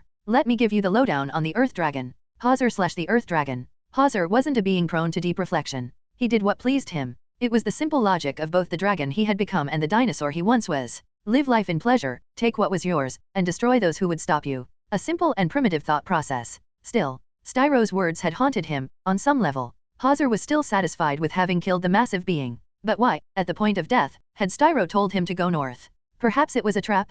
If so, it would fail. Hawser almost found himself growling at the thought of ripping through a trap of Styro's making after his death. A final insult at the dead man. Hawser prowled through the jungle for several hours, only stopping to hunt down a brontosaurus and devour it. He stumped through the Savage Land. And soon, found himself reaching somewhere that felt right. It felt like he had been called to it, that it had pulled at him. Not with the tug of an enemy, but the way that good food pulled. A scent of benevolence. The trees parted. And he stood in a grassy field before a wide lake of lava at the foot of a massive mountain. Hawser stared out at the field and lake, eyes taking it all in. The lake of lava was broiling, leaving a shore of black stone at its edges. Beyond that, the grass was thick and healthy, rising to ankle height for Hawser. He took a sniff of the air and looked up at the mountain. A plume of smoke was rising out of the peak, and he could see lightning flashing within the black smoke. On a boulder jutting out of the landscape, stood a woman. Hawser, for lack of anything better to do, prowled up to her. As he did, dinosaurs began to come out of the forest around the lake. Predator and prey alike, roaming forward, from the fierce T-Rex to the gentle Hadrosaurus. All of them came forth, ignoring one another. But they stopped well away from Hawser. Soon, Hawser stood before her. The woman was short. She was shaped like a human but had black fur covering her from her neck to her ankles, a green loincloth made of scaled skin around her waist. She was holding a long staff in her hand, leaning against it as Hawser prowled towards her, long white hair blowing in the wind. Her aged face showed no fear towards the dragon, pale white eyes somehow gazing upon him despite the lack of pupils. Hawser growled at her, questioning. The old woman nodded. Indeed. I am the one who asked Styro to send you here. Her voice, despite her age, came out with a certain vitality, power quaking through the air while she spoke. Hawser snapped his teeth. She shook her head. No, the foolish child taking you in was not my doing. I simply asked him to tell you to come. The old woman stood straighter. I, Hawser the Earth Dragon, am known as the Hag of the Pits. I have seen many things over the centuries. But months ago, an event unlike any I had ever seen shook even the great powers of the pits. She shook her head. Even the nexus of realities has been disturbed, forcing the need for a guardian there. And your arrival was but a side effect of this. Hazar let out a barking laugh. What did he care for any of this? He was here now. He was free, to eat, to fight, to do anything he wished. The woman, who called herself Hag, scoffed. Spoken like a dragon. I wish to grant you a boon, Hazar. This land, she waved her hands around her. And these subjects, the dinosaurs around them released various sounds. The hag pointed at Hazar. This place, at the foot of the most powerful mountain of the savage land. I protected it these many months. All for you? Hazar stared at her. Then at the lands around it. When he looked back at her, she was meeting his eyes. For a moment, he felt the urge to burn her. She wanted something from him. He could tell. Permission, she said suddenly, surprising him. The hag smiled. I want permission. I have been making something. One day, the Great One who sleeps will come to this world. They will destroy the savage land. More than that, the entire world. The event has opened the gates to something horrid. The outside world has created its chosen heroes in retaliation, whether they know it or not. And the Great One's champion will arise, the one who consumes, while the fallen titan prepares his last conquest.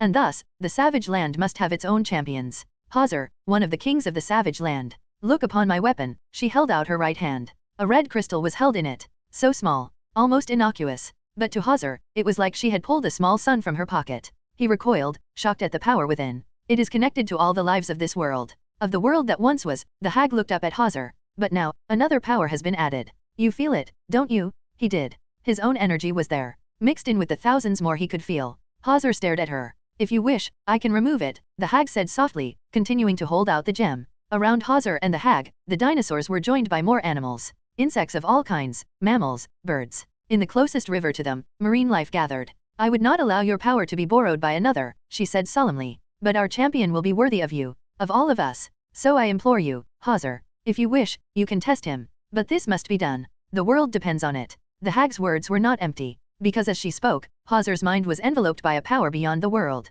He felt it resonate with his magic. And for just a moment, he understood what it was the hag feared. And fear filled him in turn. He stared at her. Then, finally, he nodded.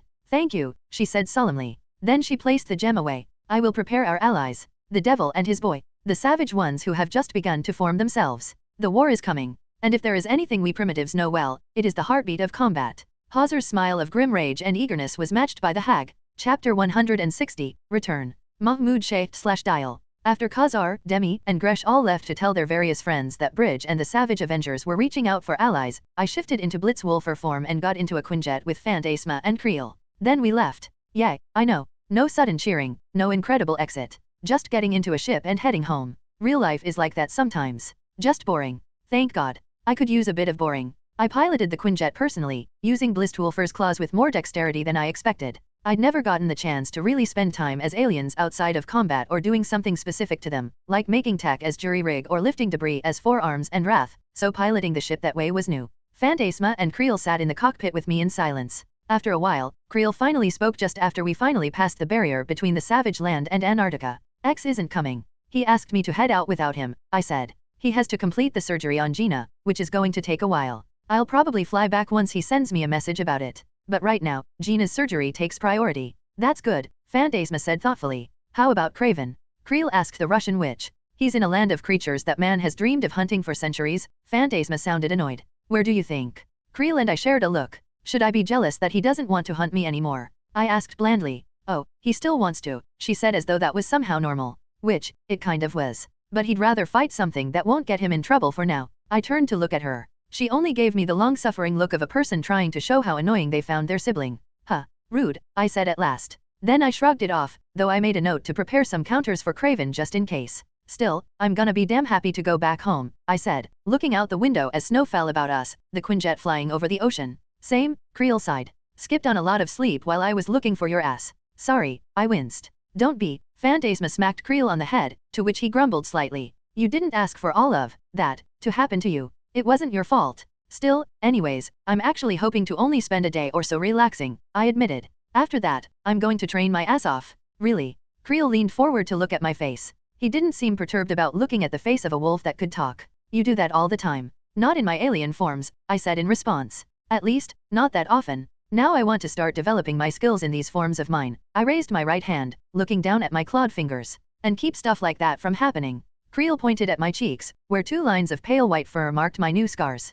I think they make me look rather dashing. I gave him a grin, trying to hide my distaste for the new markings. Seriously though, I want to get stronger, more skilled. I need to start thinking outside of the box. Creel eyed me. When I looked over at him, my bald friend looked away very quickly. I looked over at Phantasma, but she was staring at her hands.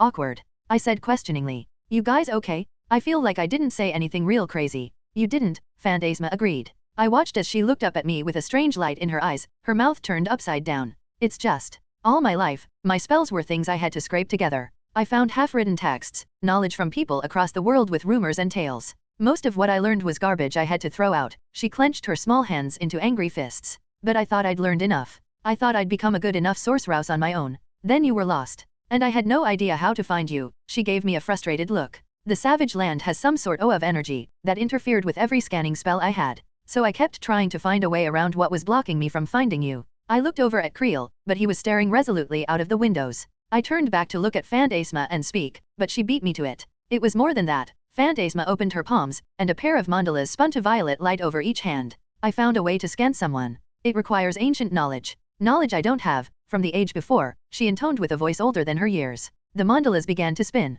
Even if I wanted to use it, I wouldn't know how. And when we fought Sauron, it was one of the first times I found myself in a fight where someone just powered through my most powerful spells. No, that was the first time. And I couldn't think of anything to fight back with except more force. She looked up at us. Mahmoud, I think I understand how you feel. I cannot be lax in my efforts. She clenched her fists, the mandalas shattering. I want to get stronger as well. No, to obtain more knowledge and ability. I want to be better at magic. Creel grumbled. Phantasma and I looked over at him. He sighed. Yeah, well, I don't feel like sharing my whole thing after you guys already did. Especially since Phantasma did a whole speech and stole my thunder. He grumbled again. I grinned. Then we'll all do it. We'll help each other get stronger. Deal. You are such a freaking dork, Creel sighed. Then he punched me good-naturedly on my shoulder. Yeah, I'm down. Magnificent. Phantasma cheered. Man, I am really not avoiding the comparison between me and Ben at this point. Ah well, I had my Gwen and Kevin again. I had my Omnitrix. And it had been 4 hours since I'd turned back into a human.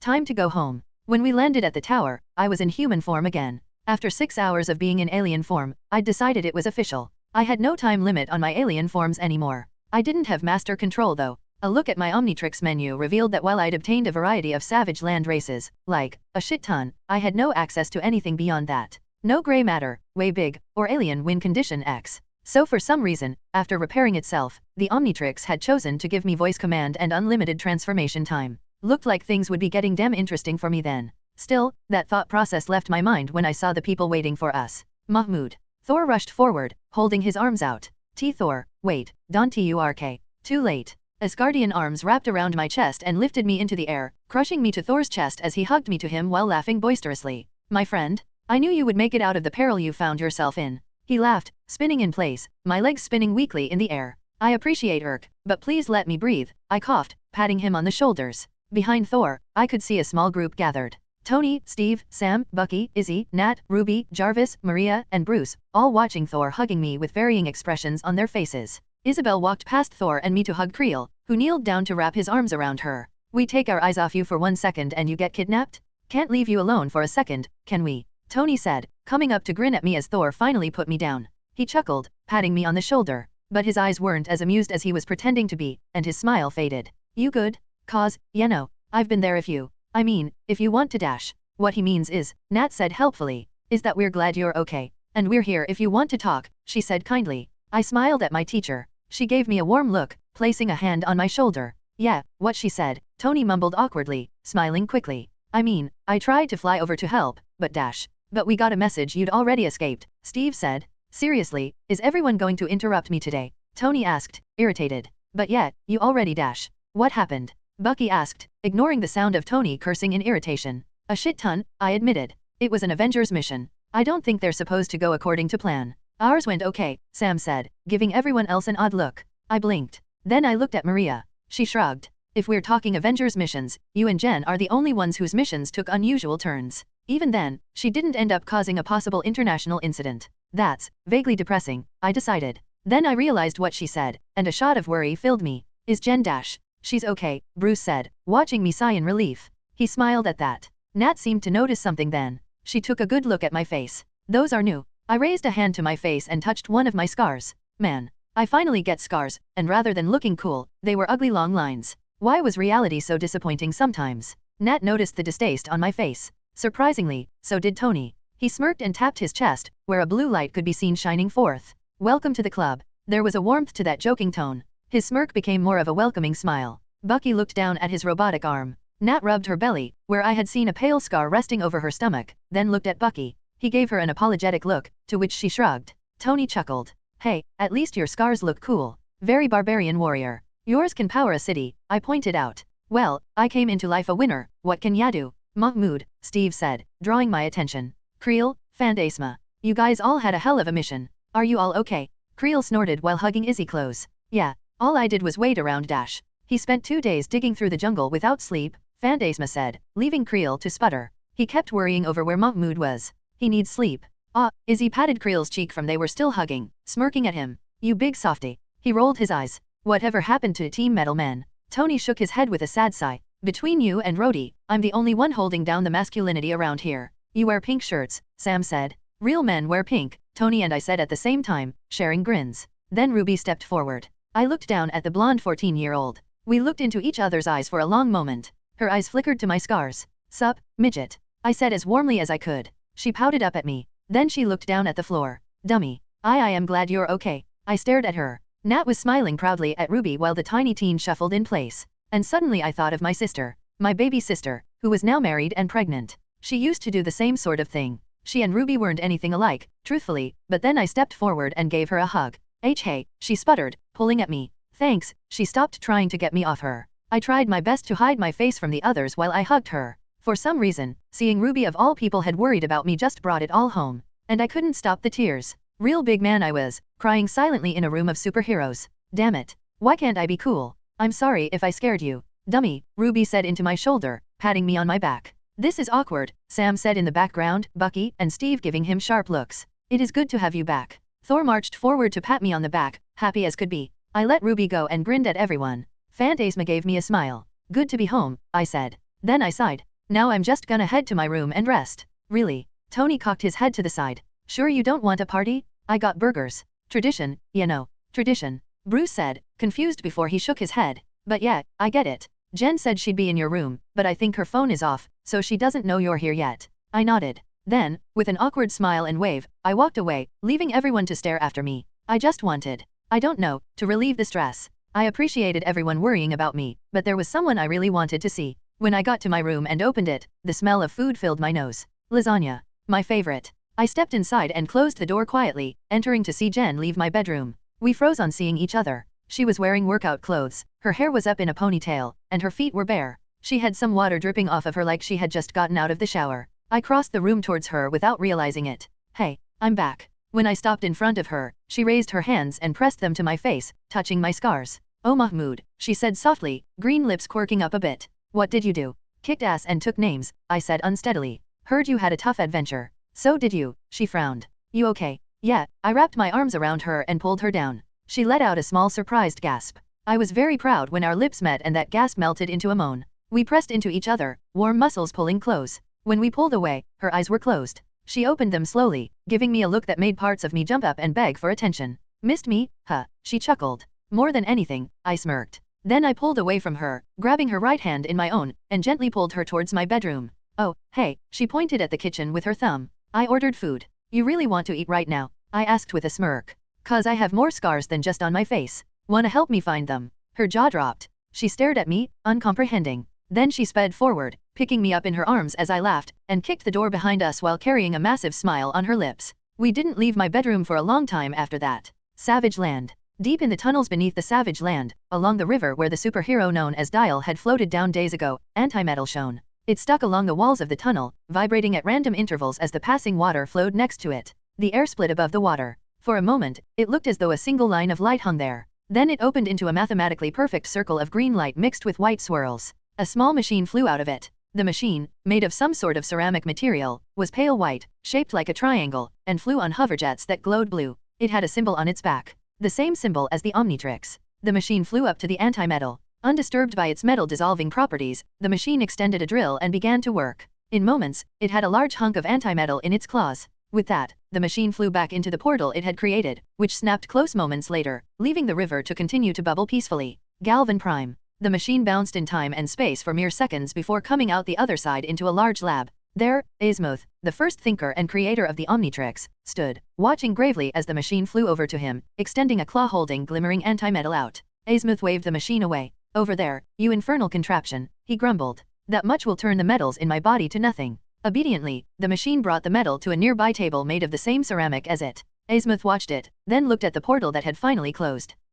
Should I? No, he shook his head. The boy has earned some freedom, I suppose. Besides, if I gave Ben master control, I suppose I can let this new one have no time limit. The machine chirped. Azimuth grumbled. And what are you doing eavesdropping on an old man? Get to work. Unfazed by his anger, the machine started to chip away at the anti-metal. Azimuth carefully backed away, looking at the pair that walked up to join him. A blonde-haired young woman dressed in a black and white dress, and a tall green-skinned woman with tentacles about her head. Eunice, Myax. Prepare for the test, please. Yes, first thinker, Myax said politely. Yes, father, Eunice said in bright tones. Azimuth grumbled under his breath to hide a smile, then looked over at the machine tearing apart the anti-metal. Now, let's see what use you can be put to. Author's note. So, yeah, a whole lot happened this chapter, as it turns out. Where to begin? Okay, first, the Savage Land crew. They're all getting set up in different ways, but I'm trying to leave things to your imagination there. The Savage Avengers, from Craven to Khazar, to Gresh, will have their own stories, as will the bridge crew set up there.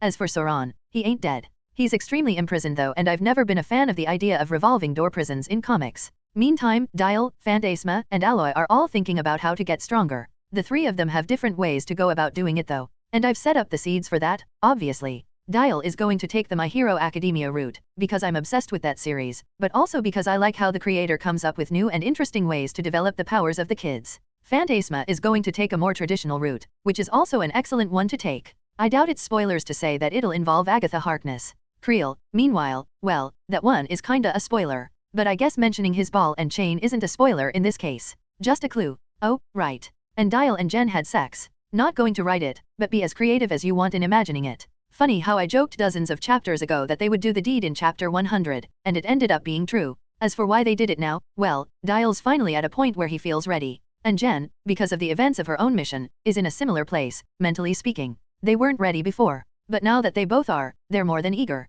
They're adults, they feel like it, and they went for it. What else? What else? Oh, so, Hauser and the Hag. That's gonna be fun to talk about later. Basically, there's, I don't know, 4 references in that little conversation. If anyone guesses past 3 of them, I'll be amazed. I tried to be vague about as many as I could. Still, it's a portent of things to come. The Hag, in some ways, is just as powerful as Paradox or Harkness. Not quite, of course, but she's got a similar vibe in terms of how she sees the universe and her role in it. Then there is Azimuth. Yeah, be scared. That guy may not be insane, but he's on a level of brilliance where it seems that way to everyone else. He's doing tests on anti-metal people? Run for the fucking hills? Finally, an Omake for those who haven't gotten to read it yet. Have fun. Omake, Infinite Universes 1. Greenwich Village, Spring of 2018, Earth 199,999. In a street that had been covered in debris, a confrontation was beginning. Tony Stark, Doctor Strange, Wong, and Bruce Banner strode forward together, watching as a blue beam of light is emitted from a donut-shaped ship above.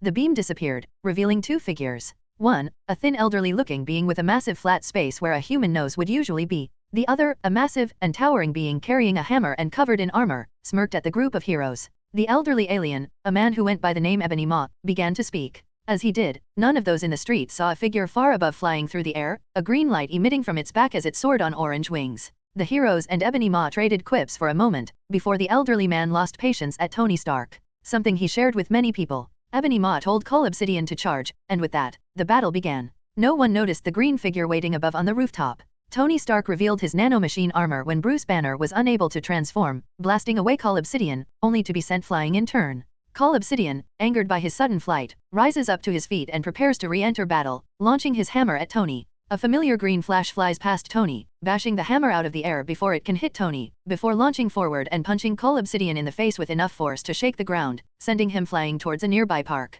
Hey, good to see you back, Bruce. Tony shouted at the green figure. In turn, the figure looked over at him. And Tony stared for a moment. You're not Bruce. What tipped you off? The green figure teased. She smirked at him, then rocketed into the air towards the park. Tony, meanwhile, focused on Ebony Maw again, firing twin beams of energy at the alien, who blocked them with pieces of rubble. Then Doctor Strange dropped from the sky to block a piece of tossed rubble on one of his shields, dropping it to let Iron Man fire another repulsor blast at Ebony Maw, whose face twisted in frustration. Bruce, meanwhile, was slapping himself in the face as he ran in the middle of a grassy field. Come on, Hulk. Come out, you're killing me, he dash. NOOO. Bruce's face morphed, half of it becoming a sickly green color, growing in size as a voice that wasn't his own screamed. Then it returned to normal, leaving him to fall back onto the grass. No, he screamed to the sky incredulously. What do you mean no? His internal struggle suddenly took a back seat to an external one when Cull Obsidian crash landed in the park, just a few feet away from him. Bruce staggered back, staring as the massive being rose to his feet.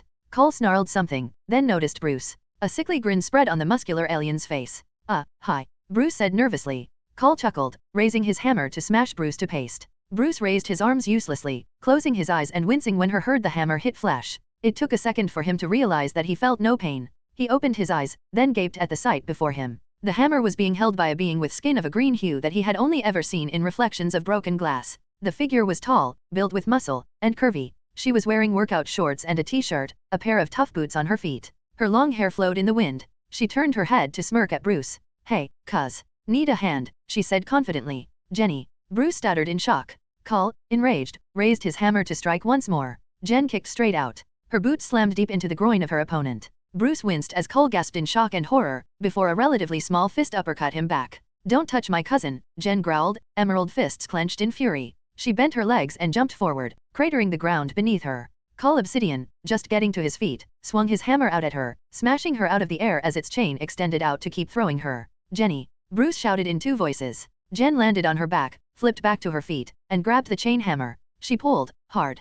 Cull was lifted off his feet and towards her in a vicious tug, sent flying towards her. She spun around and roundhouse kicked him in the face, sending him back, before looking at Bruce. If you can't help, hide, now. With that, Jen jumped back into the fray. Cull and her hit each other with immense force, sending shockwaves out from the impact as Bruce watched in stunned silence. Back with Tony and Dr. Strange, Ebony Maw was still throwing pieces of the street at the pair. Will you just give up already? Tony snarked, blocking a hail of bricks shaped into daggers with a shield made of nanobots. You're getting your ass kicked. I think not. Your powers are fake and mercurial things, easy enough to overcome, Ebony Maw said to the two bearded men. Yeah, how's that working for you so far? Strange said with a smirk, floating nearby to block an array of sharp stones from skewering him. You wanna run, let bygones be bygones. Tony added, getting hit by a car. He rolled with the blow as Detroit steel shattered around his armored form, then flew forward to keep fighting. I will leave, when your corpses are cooling on the stones of this filthy rock, Ebony Maw snarled, ripping a sign off a building with his telekinesis and tossing it at the pair, only for a portal to open just in front of him to let the sign harmlessly fall into the Sahara Desert. Then another portal opened behind Ebony Maw, who spun to see Tony standing there to fire a shot at him, which Ebony Maw barely dodged. Impudent little dash. The sound of an explosion drew their attention. All three fighters looked up to see the alien spaceship begin to list over. Ebony Maw stared upwards in rage as smoke poured out of a hole in the side. You do that? Tony asked Strange, who was also staring upwards. Nope. I think it was that guy. A figure fell from the ship, landing next to Tony and Strange with a loud booming noise. A green flash of light was followed by a human man standing there, grinning. Like Tony and Strange, he had a beard. His hair was pulled back into a ponytail on the top of his head, and the sides were shaved. He was also wearing black armor with green highlights across it that covered his body, a large dial resting on his wrist. What's up? The man grinned at Ebony Maw. I am here to kick ass and chew bubblegum. Ebony Maw snarled and launched a large truck at the trio. Tony raised a hand and blasted the truck out of the air. The man, to his credit, didn't flinch. And I'm all out of bubblegum. Jesus, are you just a giant fanboy? Tony asked. That made the man flinch and sigh. Every time, Tony. Every time. Then the man raised the large green dial on his wrist and pressed down on it. In a flash of light, he became a large being made of diamond. Diamond Head. Ebony Maw tossed another car, only for the crystal being to slice it in half by turning its right hand into a sword. Then it looked over at Tony and Dr. Strange. Am I doing this on my own, or do neither of you old guys want to help save the Earth? Old. Tony and Strange said in unison, sharing a sour look before raising their hands, magic and technology lighting up their palms. Ebony Maw took one look at the gathered trio, eyes narrowed, and raised his hands, several objects rising into the air around him. Then he was forced to toss aside Cull Obsidian when he came falling from the sky. The giant alien crashed into a building and wearily looked around, staggering to his feet. The green woman from earlier dropped next to the diamond man, raising her fists. Wong showed up next, raising his arms to summon a magical shield. Tony's hands shifted into a pair of powerful cannons. Dr. Strange lifted into the air, and the diamond man clenched a fist of crystal with a sound like stone shattering, his sword hand slicing the air. 5 on 2, the crystal man growled. Offers still on the table, Tony added. You can run to daddy if you want, tell him you screwed up. But if you come back, the green woman punched her fists together, a thunderclap echoing, and grinned. It'll be for an ass whooping. When I come back, Ebony Maw said sourly. It'll be to strip the flesh from your dash. Yada, yada, yada, Tony cut him off. Go, you fucking moron. Go and start writing your will. Ebony Maw stared at the crystal man with eyes full of hate. Then a blue light came from the damaged ship, pulling the insensate Cull Obsidian and the enraged Ebony Maw into its depths before it lifted up into the air, pouring smoke while it took off. Diamond Guy shone a bright green, turning back into the human from earlier. Then he and the green woman turned to look at Wong, Tony, and Strange. So, Tony's helmet pulled back, revealing his face. Any chance you two could explain what amusement park you came out of? New York, the man said sarcastically, getting a chuckle from the woman. Then he scowled. Seriously though, I'm Dial. This is She-Hulk. And we're Avengers from another world. And an arrogant badass named Professor Paradox sent us here to help yours.